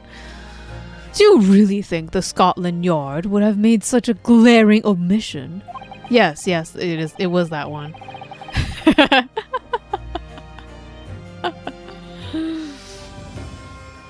It is about dongs.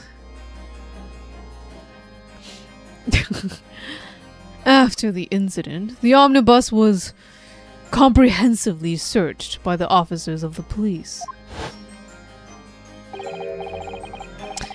Obviously, the interior of this cubbyhole, as the witness put it, was included in their investigation. The compartment under the posterior seat was full of the coachman's belongings. It's noted in the black and white here in the police report. My lord! The evidence has been tampered with. In order to corroborate with Mr. McGilded's story, someone has unlawfully removed everything from under the seat. What? Oh, that's what the smoke screen was for.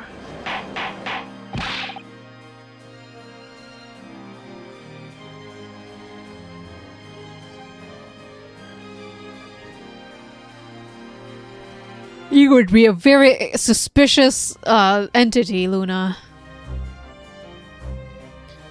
In my courtroom, Luna? Order! How could such a devious contrivance possibly have been effected, Counsel?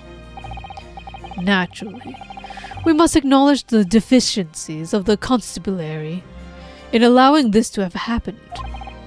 However, I assure you when the omnibus was wheeled into the courtroom this morning, the compartment under the seat was not empty. Well, my Nipponese friend? Me? When the carriage was submitted as evidence, doubtless you examined it in fine detail, as would any self-respecting practitioner of the law.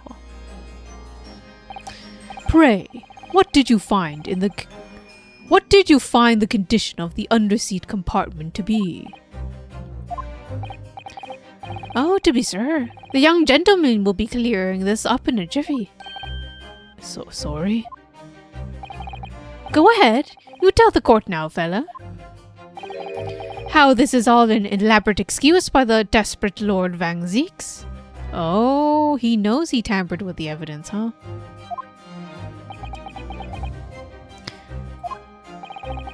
Well, counsel, do you have something to say on the matter? You are sussy, Luna. I'm glad you finally admit it. I knew. For months now, Luna.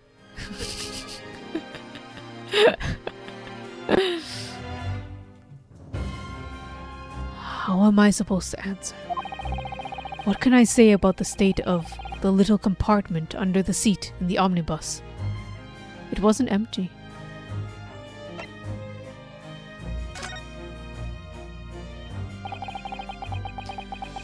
I really don't know if giving this answer is helping my cause as counsel for the defense. But as far as I remember, at least.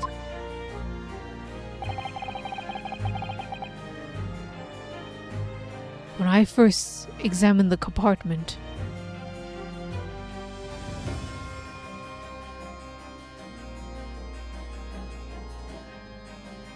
they don't? Oh, is it blocked? Do they only allow Xiaohongshu? Do they TikTok? TikTok is a Chinese app, right? I don't know enough from China. Good point. No, they use Bilibili for live streaming, I believe. Wait, is that Bili? I think Bilibili is Chinese, right? Yes, that's what they use.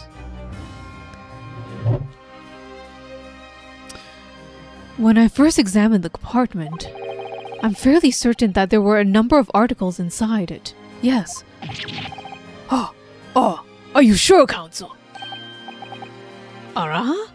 Be Wills? What are you saying, you daft daw? I thought you were on my side here. I'm on the side of truth, Mr. McGilded. Fuck off.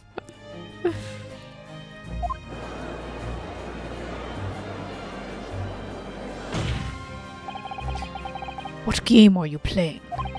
Your task is to defend the man on the stand. Why would you say something to compromise his position?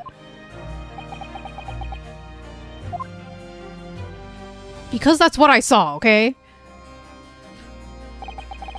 As the advocate for the defense in this trial, I confess I'm still not entirely sure where I stand. But it seems to me that I should state what facts I do know as clearly and as honestly as possible. Interesting. Tis not altogether pleasing, fella. I'm simply telling the truth, Mr. McGilded. Well, I don't forget you're supposed to be representing my best interest here, lad. Now then. A fella's memory is the clearest thing, and not altogether reliable. No, the court must consider the facts. That their cubbyhole under the seat is as empty as a devil's heart, so it is. Do you think perhaps it would be in your best interests now to admit that you might have been mistaken? Why? Why do I feel like something is not right here? I should like the jury to weigh in on this matter, I think.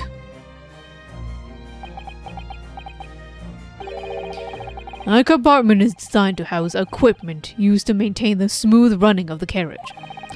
The guild's rules state that omnibuses should be properly and fully equipped at all times. So it certainly wouldn't have been empty on the night in question. Beppo isn't that irresponsible. The money-lending fleecer and pick-purser are lying.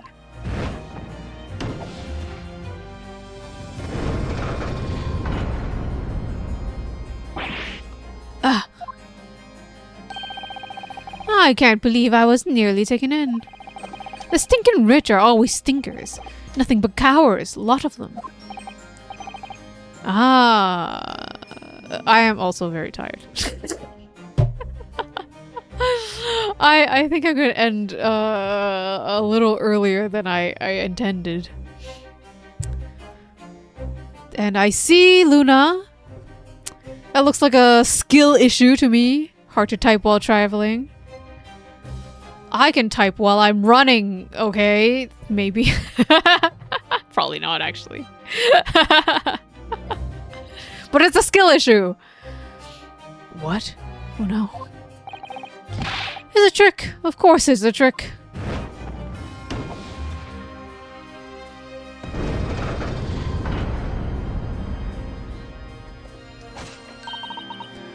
so. I must concur here.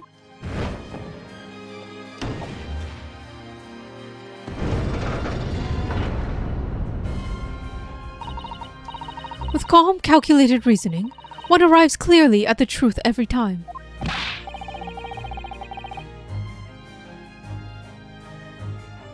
Yes, I'm glad you are not driving and texting, okay? But you might be biking and texting, Luna! I think that is equally as illegal. But, yes, but every time is a different truth, it seems.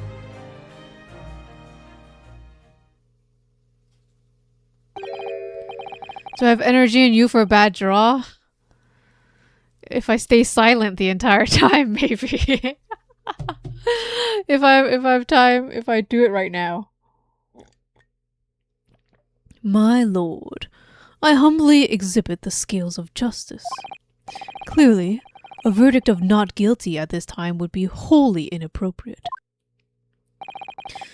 Thank you, counsel. But before we proceed any further, there's a matter of outstanding cross-examination.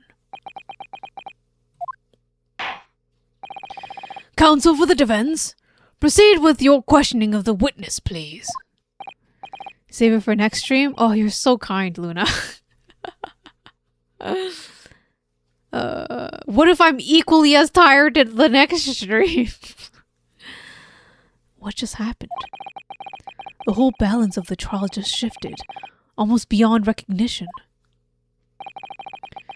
The Reaper of the Bailey is at work, it would seem.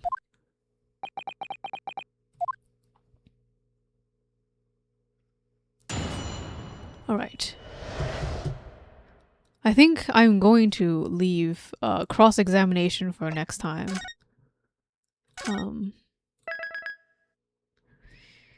We do have a redemption for a bedtime story, though. So I will still be doing that. It might be only a couple of chapters, though. Okay.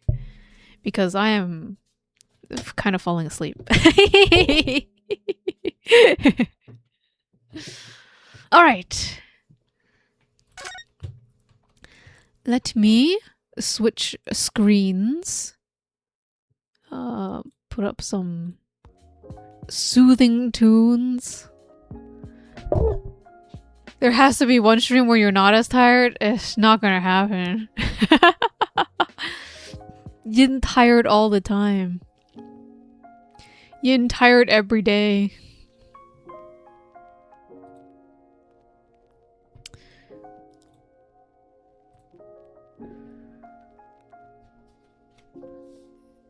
Is there anything on sale that's tempting you? Dude, everything on sale is tempting me. Everything is on my wish list. You should rest more instead of streaming. But that's what happened last week. And I am still just as tired.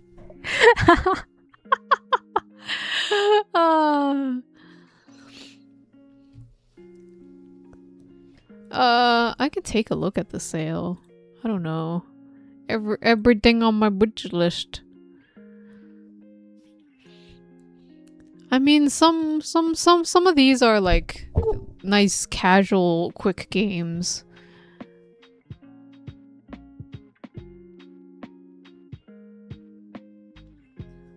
Neo 2 is a Souls-like? I've only heard the title. I have no idea what it is. Not finished the old Batman game? Neo 2 is harder than Neo. You try to get 7 hours minimally? I try my best with like 6 or 5. It's not enough. I basically only feel rested if I get like 9 hours of sleep. But the thing is, it takes me like 2 hours minimum to actually fall asleep. And it feels like such a waste of time. Sleeping feels like a waste of time.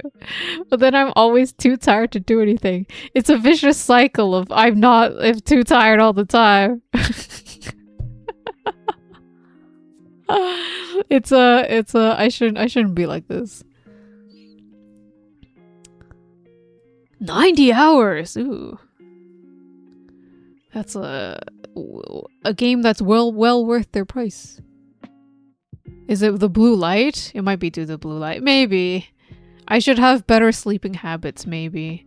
But the thing is, you know, I'm like lying in bed and then it's like an hour passes. And I'm like, if I'm not gonna sleep, I might as well be on my phone. Melatonin supplements? I don't know if that'll help. Kneel for free? Nice. Yeah, puzzle games. Maybe I'll buy some puzzle games for myself. I should read and then I should go to bed. We should all go to bed earlier, okay? Not at fucking 2 a.m. like I usually do. Okay. Bedtime story, okay? Please go to bed. This is why bedtime story exists, so that you can all go to sleep well. I wish I had somebody reading bedtime stories to me, okay? So that I can sleep well. But I can only wish it upon you guys because I will never have it.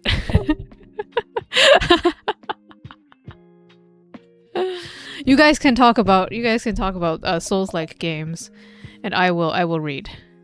Okay? Okay. Oh, we will continue our murder mystery, which has turned into a murder mystery within a murder mystery. And they're not going to tell me who it is until the end. All the murderers. How dare they? You read a bedtime story? One day I will finish Anime Souls. When I stop buying so many games. Like all the little mini puzzle games that I love. Alright. Settle in and settle down, okay? Woodbridge. Katie, my sister, is 2 years younger than me. And although she looks older, it's a running joke between us. She complains I've had it easy, living on my own in a small chaotic flat, while she's looked after 2 hyperactive children, a variety of pets, and an reconstructed husband who can be kind and romantic, but who still likes his food on the table at the right time. Wait, let me gobble on some cough drops.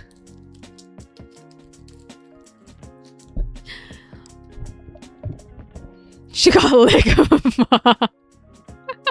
Wow. Wow, Luna, thank you for that short story. So brilliant, thank you.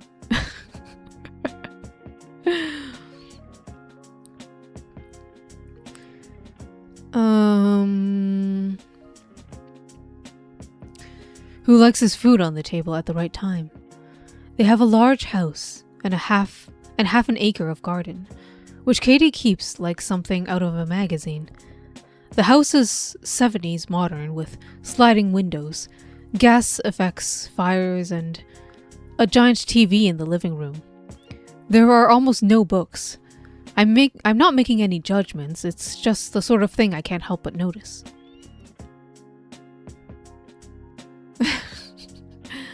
I will think of that story as I sleep tonight, Luna, thank you. The two of us live in very different worlds. She's much slimmer than I am, and takes more care with her appearance. She dresses in sensible clothes, which she buys from catalogs, and has her hair done once a fortnight, somewhere in Woodridge, where she tells me the hairdresser is her friend. I hardly know of my hairdresser's name. It's Daz, or Des or something, but I don't know what it's short for. Katie doesn't need to work, but she spent 10 years managing a garden center half-mile down the road. God knows how she's able to balance that with her full-time job as a wife and mother. Of course, there has been a succession of au pairs and nannies as the children have grown up. There was an anorexic one, the born-again Christian, the lonely Australian one, and the one who disappeared. We talk to each other 2 or 3 times a week on FaceTime. And it's funny how, although we have so little in common, we have always been such good friends. I certainly don't leave Suffolk without seeing her. Woodbridge was only 12 miles from Orford, and as luck would have it, she had the afternoon off. Gordon was in London. He commuted there every single day. Woodbridge to Ipswich, Ipswich to Liverpool Street, and then back again. He said he doesn't mind, but I don't think how many hours he'd wasted on trains. He could easily afford a pied-à-terre, but he said he hated being apart from his family, even for 1 or 2 nights. They always make a big deal about going away together, on summer holidays, skiing in Christmas, various expeditions on weekends. The only time I ever felt lonely was when I thought about them. After I'd left Claire Jenkins, I drove straight over. Katie was in the kitchen. Despite the size of the house, that's where she always seemed to be. We embraced, and she brought me tea, and a great slab of homemade course. "So, what are you doing in Suffolk?" she asked. I told her that Alan Conway had died, and she grimaced. "Oh yes, of course. I heard about that on the news. Is it very bad?" "It's not good," I said. "I thought you didn't like him." Had I really said that to her? "My feelings have nothing to do with it," I said. "He was our biggest author." "Hadn't he just finished another book?" I told her that the manuscript was missing 2 or 3 chapters, that there was no trace of it in his computer, and that all his handwritten notes had disappeared too. Even as I was explaining this, I realized that it sounded very odd, like a conspiracy thriller. I remember what Claire had said to me, that her brother would never have committed suicide. "That's very awkward," Katie said. "What will you do if you can't find them?" It was something that I'd been thinking about, which I had intended to raise with Charles. We needed magpie murders, but when you consider all the different types of story out there on the market, the whodunits is the one that really absolutely needs to be complete. The mystery of Edwin Drood was the one example I could think of that had managed to survive. But Alan was no Charles Dickens. So, what were we going to do? We could find another writer to step in and finish it. Sophie Hannah had done a great job with Poirot, but she would have to solve the murder first, something which I had signally failed to do. We could publish it as a very annoying Christmas present, something to give someone you don't like. We could have a competition. Tell us who killed Sir Magnus Pye and win a weekend on the Orient Express. Or we could keep looking and just hope that the wretched chapters would turn up. We talked about this for a while. And I changed the subject, asking about Gordon and the children. He was fine. He was enjoying work. They were going skiing at Christmas. They'd rented a chalet in Shores, in Courchevel. Daisy and Jack were coming to the end of their time at Woodbridge School. They had been there for almost their lives. All their lives. First at Queen's House, the pre-prep school, and then at the Abbey, now in the main school. It was a lovely place. I had visited a couple of times. You didn't expect to find so much land and so much handsome building tucked away in a little town like Woodbridge. It struck me that the school suited my sister's personality very well. Nothing changed. Everything was perfect. The outside world was too easy to ignore. The children never really liked Alan Conway, Katie said suddenly. Yes, you told me. You don't like him either. Not really. Are you Sorry I introduced him to you." "Not at all, Katie. We made a fortune out of him. But he gave you a hard time." She shrugged. "From what I heard, nobody was sorry when he left Woodbridge School." Alan Conway stopped teaching after the first book came out. By the time his second book appeared, he was earning way more than he had ever as a teacher. "What was wrong with him?" I asked. Katie thought for a moment. "I'm not sure I know. He just had a reputation. The way some teachers do. I think he was quite strict. He didn't have much of a sense of humor." "That's true. There are very few jokes in the Atticus Punt series." "I think he was quite sensitive," she went on. "I met him a few times on sports days and things like that, and I was never sure what he was thinking. I always got the feeling that he was hiding something." "His sexuality?" I suggested. "Perhaps. When he left his wife for that boy, it was completely unexpected. But it wasn't that. It was just, when you met him, it was as if he was angry about something, but had no intention of telling you what it was." We had been chatting for a while, and I didn't want to get caught up in London traffic. I finished my tea and refused more cake. I'd already had a huge slice, and what I really wanted was a cigarette. Katie hated me smoking. I began to make my excuses. "Will you be back soon?" she asked. "The kids would love to see you. We could all have dinner." "I'll probably be up and down quite a few times," I said. "That's good. We miss you." I knew what was coming, and sure enough, Katie didn't disappoint me. "Is everything all right, Sue?" she asked, in a sort of voice that clearly said I wasn't. "I'm fine," I said. "You know I worry about you. On your own like that, in that flat." "I'm not alone. I've got Andreas." "How is Andreas?" "He's very well." "He must be back in school by now." "No, they don't start until the end of the week. He's been in Crete for the summer." As soon as I said that, I wish I hadn't. It meant I was alone after all. "Why didn't you go with him?" "He invited me, but I was too busy." That was only half true. I'd never been to Crete. Something in me resisted the idea.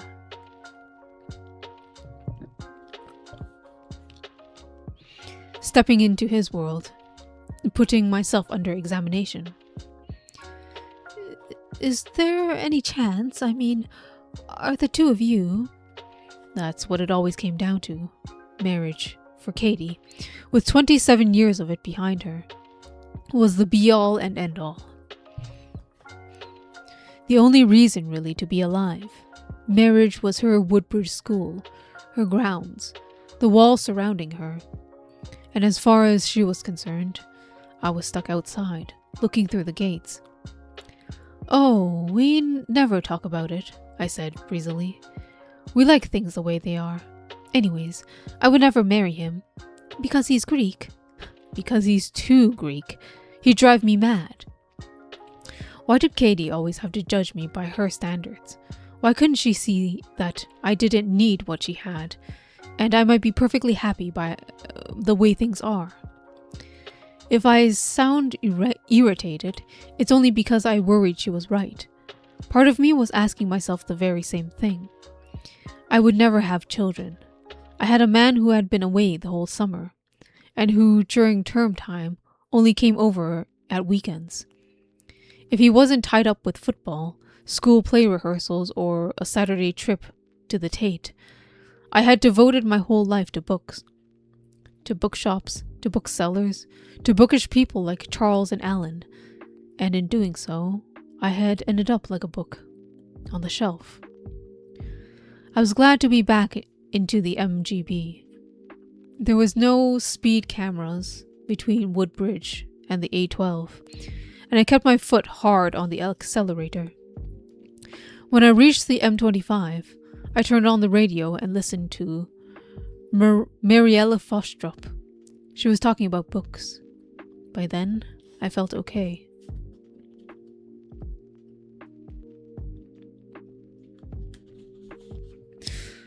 The letter.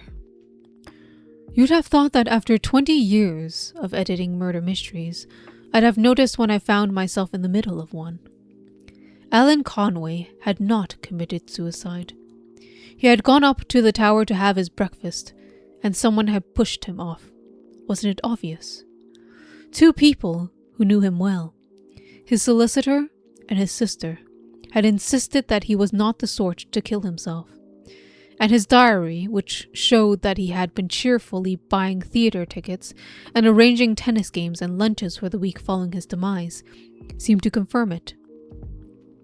The manner of his death, painful and uncertain, felt wrong. And then there were suspects already queuing up to take the starring role in the next chapter. Claire had mentioned his ex-wife Melissa, and his neighbor, a hedge fund manager called John White, with whom he had some sort of dispute. She herself had argued with him. James Taylor had the most obvious motive. Alan had just died one day before he intended to sign his will, his new will. James also had access to the house, and would know that if the sun were shining. Alan would have his breakfast on the roof, and August had been warm. I thought about this as I drove home, but it still took me a while to accept it. In a whodunit, when the detective hears that Sir Somebody Smith has been stabbed 36 times on a train or decapitated, they accept it as a quite natural occurrence. They pack their bags and head off to ask questions, collect clues, ultimately to make an arrest. But I wasn't a detective. I was an editor. And until a week ago, not a single one of my acquaintances had managed to die in an unusual and violent manner. Apart from my own parents and Alan, I hardly knew anyone who died at all. It's strange when you think about it. There are hundreds and hundreds of murders in books and television. It would be hard for narrative fiction to survive without them. And yet, there are almost none in real life, unless you happen to live in the wrong area. Why is it that we have such a need for murder mysteries? And what is it that attracts us to crime or the solution? Do we have some primal need of bloodshed because our own lives are so safe, so comfortable? I made a mental note to check out Alan's sales figures in San Pedro Sula on Honduras, the murder capital of the world. It might be that they don't read him at all. Everything came down to the letter. Without telling anyone, I had made a copy of it before Charles sent it to the police, and as soon as I got home, I took it out and examined it again.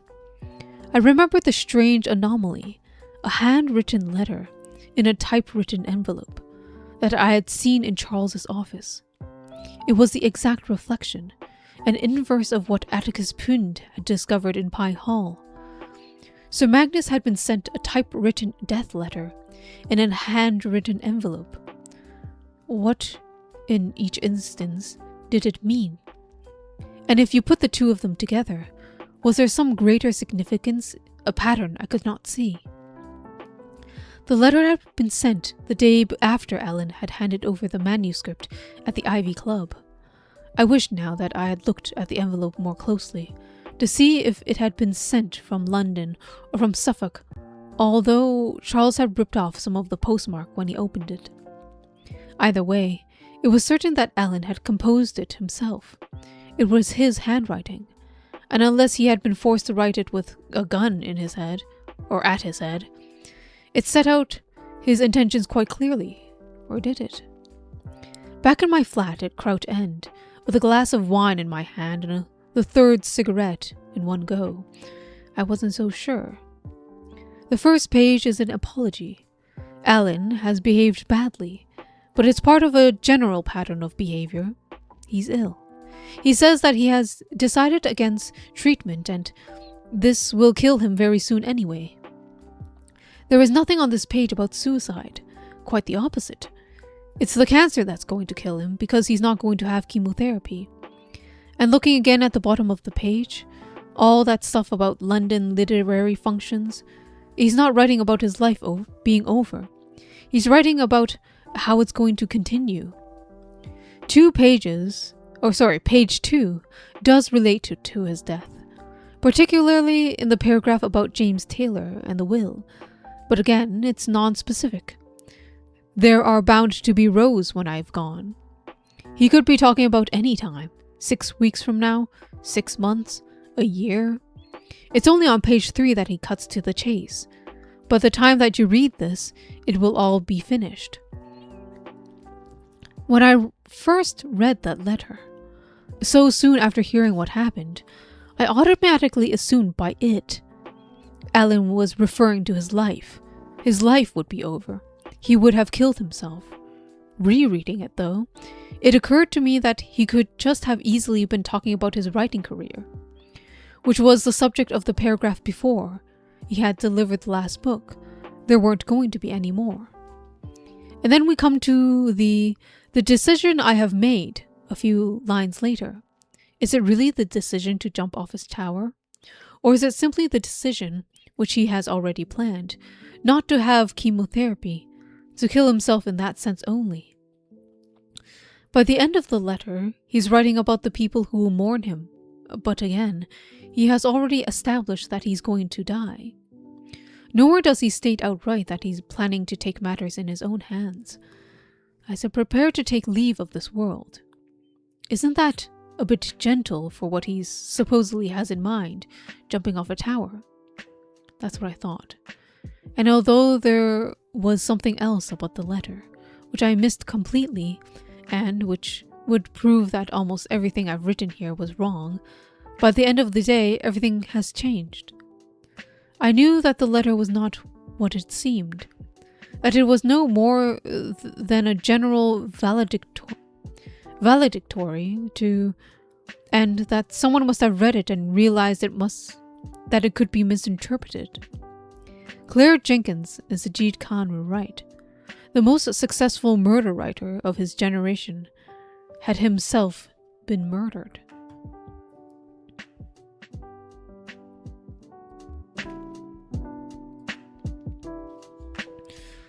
The doorbell rang.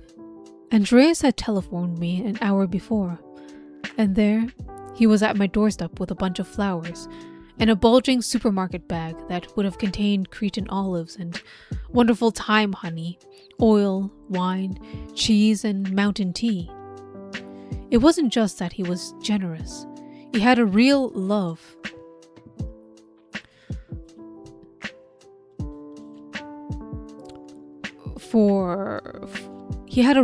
of his country and everything it produced. It was very Greek. The endless protracted financial crisis of this summer and the year before might have dropped out of the British newspapers. How many times can you predict a total collapse of a country? But he had told me how much it was still hurting at home. Business was down. Tourists were staying away. It was as if the more he brought me, the more he would convince me that everything was going to be all right. It was sweet and old-fashioned of him to ring the bell, by the way. He had his own key. I had tidied the flat, showered, and changed, and I hoped I looked reasonably desirable. I was always quite nervous about seeing him after all these long separations. I wanted to be sure that nothing had changed. Andreas was looking very well. After 6 weeks in the sunshine, his skin was darker than ever, and he was slimmer too. A combination of swimming and low-carb Cretan food. Not that he was ever fat. He's built like a soldier with square shoulders, and a chiseled face, and black hair falling like thick curls like a Greek shepherd, or a god. He had a mischievous eyes and a slightly crooked smile. Although I wouldn't say he's a conventionally handsome man, he's fun to be with. Intelligent, easygoing, and always good company. He's also linked to Woodbridge School, because that's where I first met him. He was teaching Latin and ancient Greek, and it's funny to think that he knew Alan Conway before I did. Melissa, Alan's wife, also taught there, so the three of them were together long before I came into the scene. I was introduced to him at the end of the summer term. It was sports day and I was there to support Jack and Daisy. We got talking and I liked him immediately, but it wasn't until later that year that we met again. By then, he had moved to Westminster School in London, and he rang Katie to get my number. It was nice that he remembered me after all this time, but we didn't begin a romance straight away. We were friends for a long time before we became lovers. In fact, we'd only been in our present relationship for a couple of years. We hardly ever talked about Alan, by the way. There was bad blood between them, although I didn't ask why. I would never call Andreas the jealous sort, but I got the impression that deep down, he resented Alan's success. I knew all about Andreas' past. He didn't want there to be secrets between us. The first time he had got married, he had been far too young, just 19, and the marriage had fallen apart when he was doing his national service in the Greek army. His second wife, Aphrodite, lived in Athens. She was a teacher, like him, and she came with him to London. That was when things had gone wrong. She missed her family. She was homesick. I should have seen she was unhappy and gone back with her, Andreas told me, but it was too late. She went on her own. They were still friends, and he saw her from time to time. He went down to Crouch End for dinner. There was a Greek restaurant, actually run by Cypriots.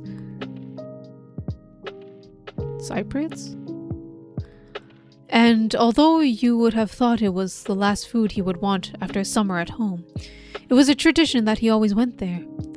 It was warm. Another warm evening, so we ate outside, sitting close together on the narrow balcony with heaters blazing down unnecessarily above our heads.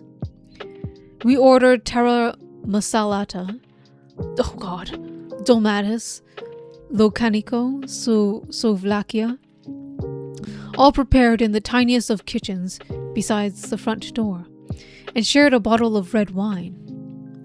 It was Andreas who raised the subject of Alan's death. He had read about it in the papers, and he was concerned about what it would mean to me. "Will it hurt the company?" he asked.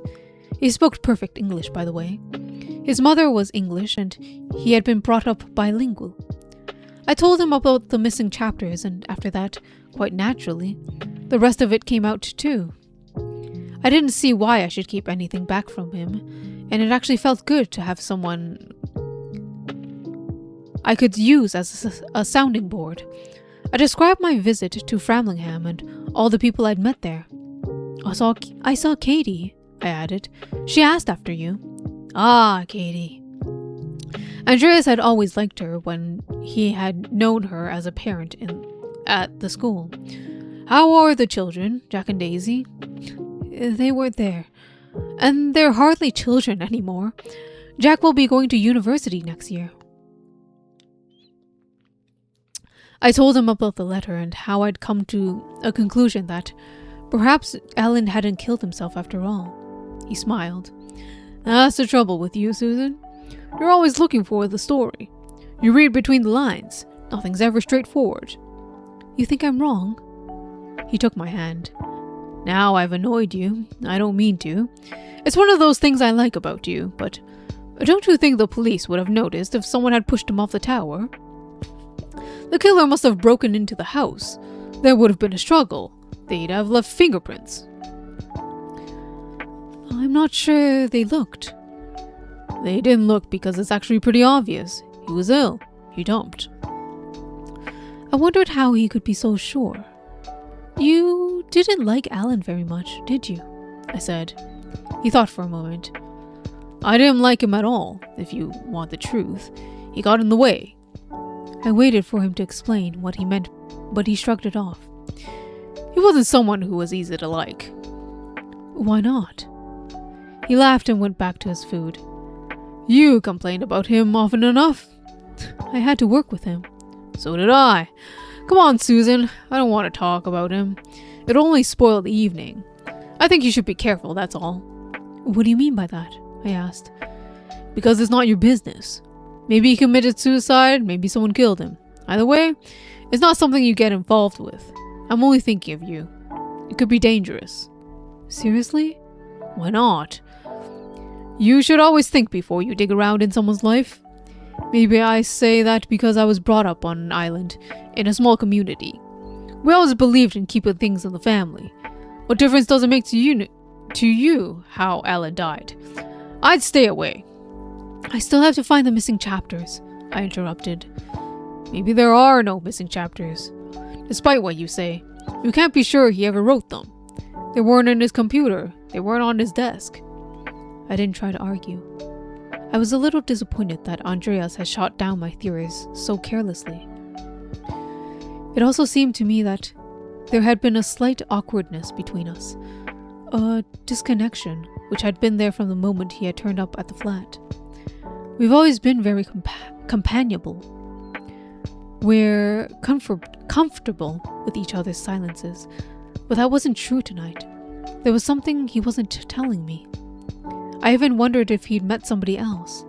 And then, at the end of the meal, as we sipped the thick, sweet coffee that I knew never to refer to as Turkish, he suddenly said, I'm thinking of leaving Westminster. I'm sorry? At the end of the term, I want to give up teaching. This is very sudden, Andreas. Why? He told me. The hotel had come up for sale on the edge of Agios Nikolaos, an intimate family-run business with 12 rooms right next to the sea. The owners were in their 60s, and their children left the island.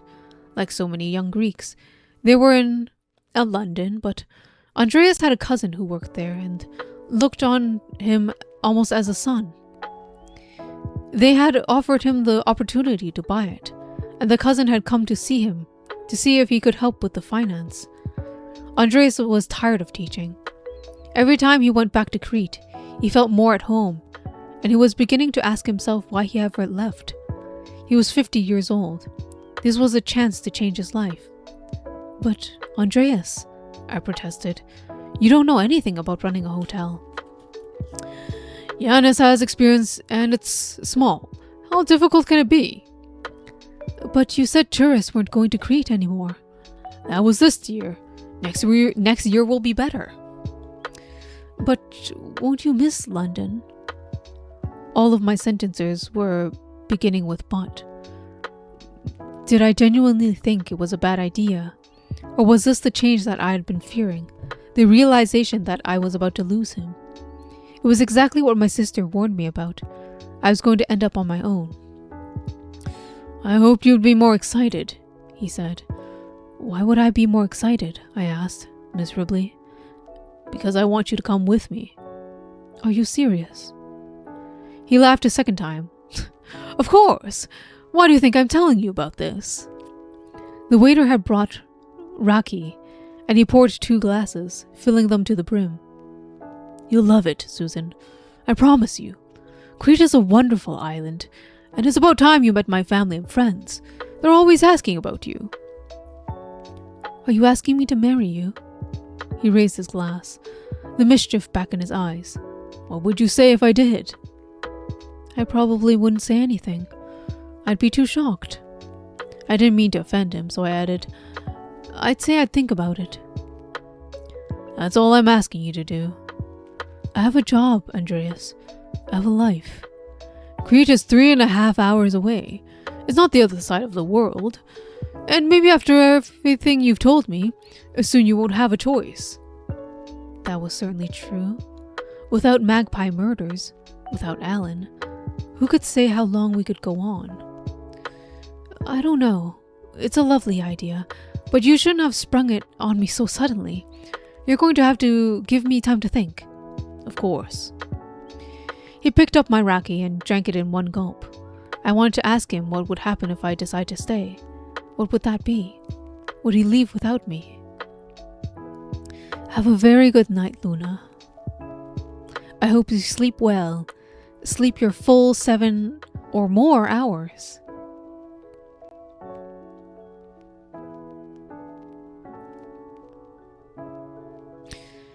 It was too soon to have that conversation, but the truth is that I thought it unlikely that I would swap my life. Cloverleaf, Crouch End, for Crete. I like my job, and I had my relationship with Charles to consider, particularly now, when everything was so difficult. I couldn't see myself as some 21st century Shirley Valentine sitting on the rocks, 1,000 miles from the nearest waterstones. But why don't you have 7-hour naps? A 7-hour nap seems so good right now.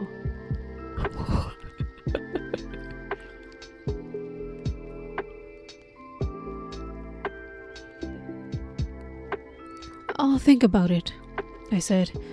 You might be right. By the end of the year, I could be out of a job. I suppose I can always make the beds. Andreas stayed the night, and it was good to have him back.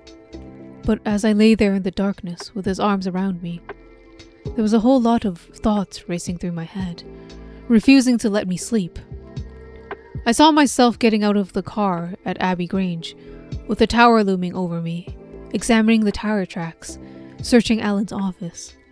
Once again, the photographs in Sajid Khan's office seemed to slide in front of me, but this time they showed Alan, Charles, James Taylor, Claire Jenkins, and me. At the same time, I replayed snippets of conversation. I was just worried you might get dizzy. James grabbing hold of me at the top of the tower. I think someone killed him, Alan's sister in Orford. And that same evening, Andreas at dinner. It's not your business. It's not something you should get involved with. Much later that night, I thought the door opened and a man came into the bedroom. He was leaning on a stick. He didn't say anything, but he stood there, looking sadly at Andreas and me. And as a shaft of moonlight came slanting through the window, I recognized Atticus Pund. I was asleep, of course, and dreaming. But I remember wondering how he had managed to enter my world before the thought occurred to me that maybe it was I who entered his.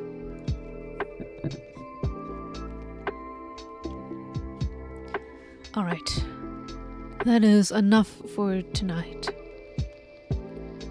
I hope everyone has a lovely sleep and have a very good night. Dream of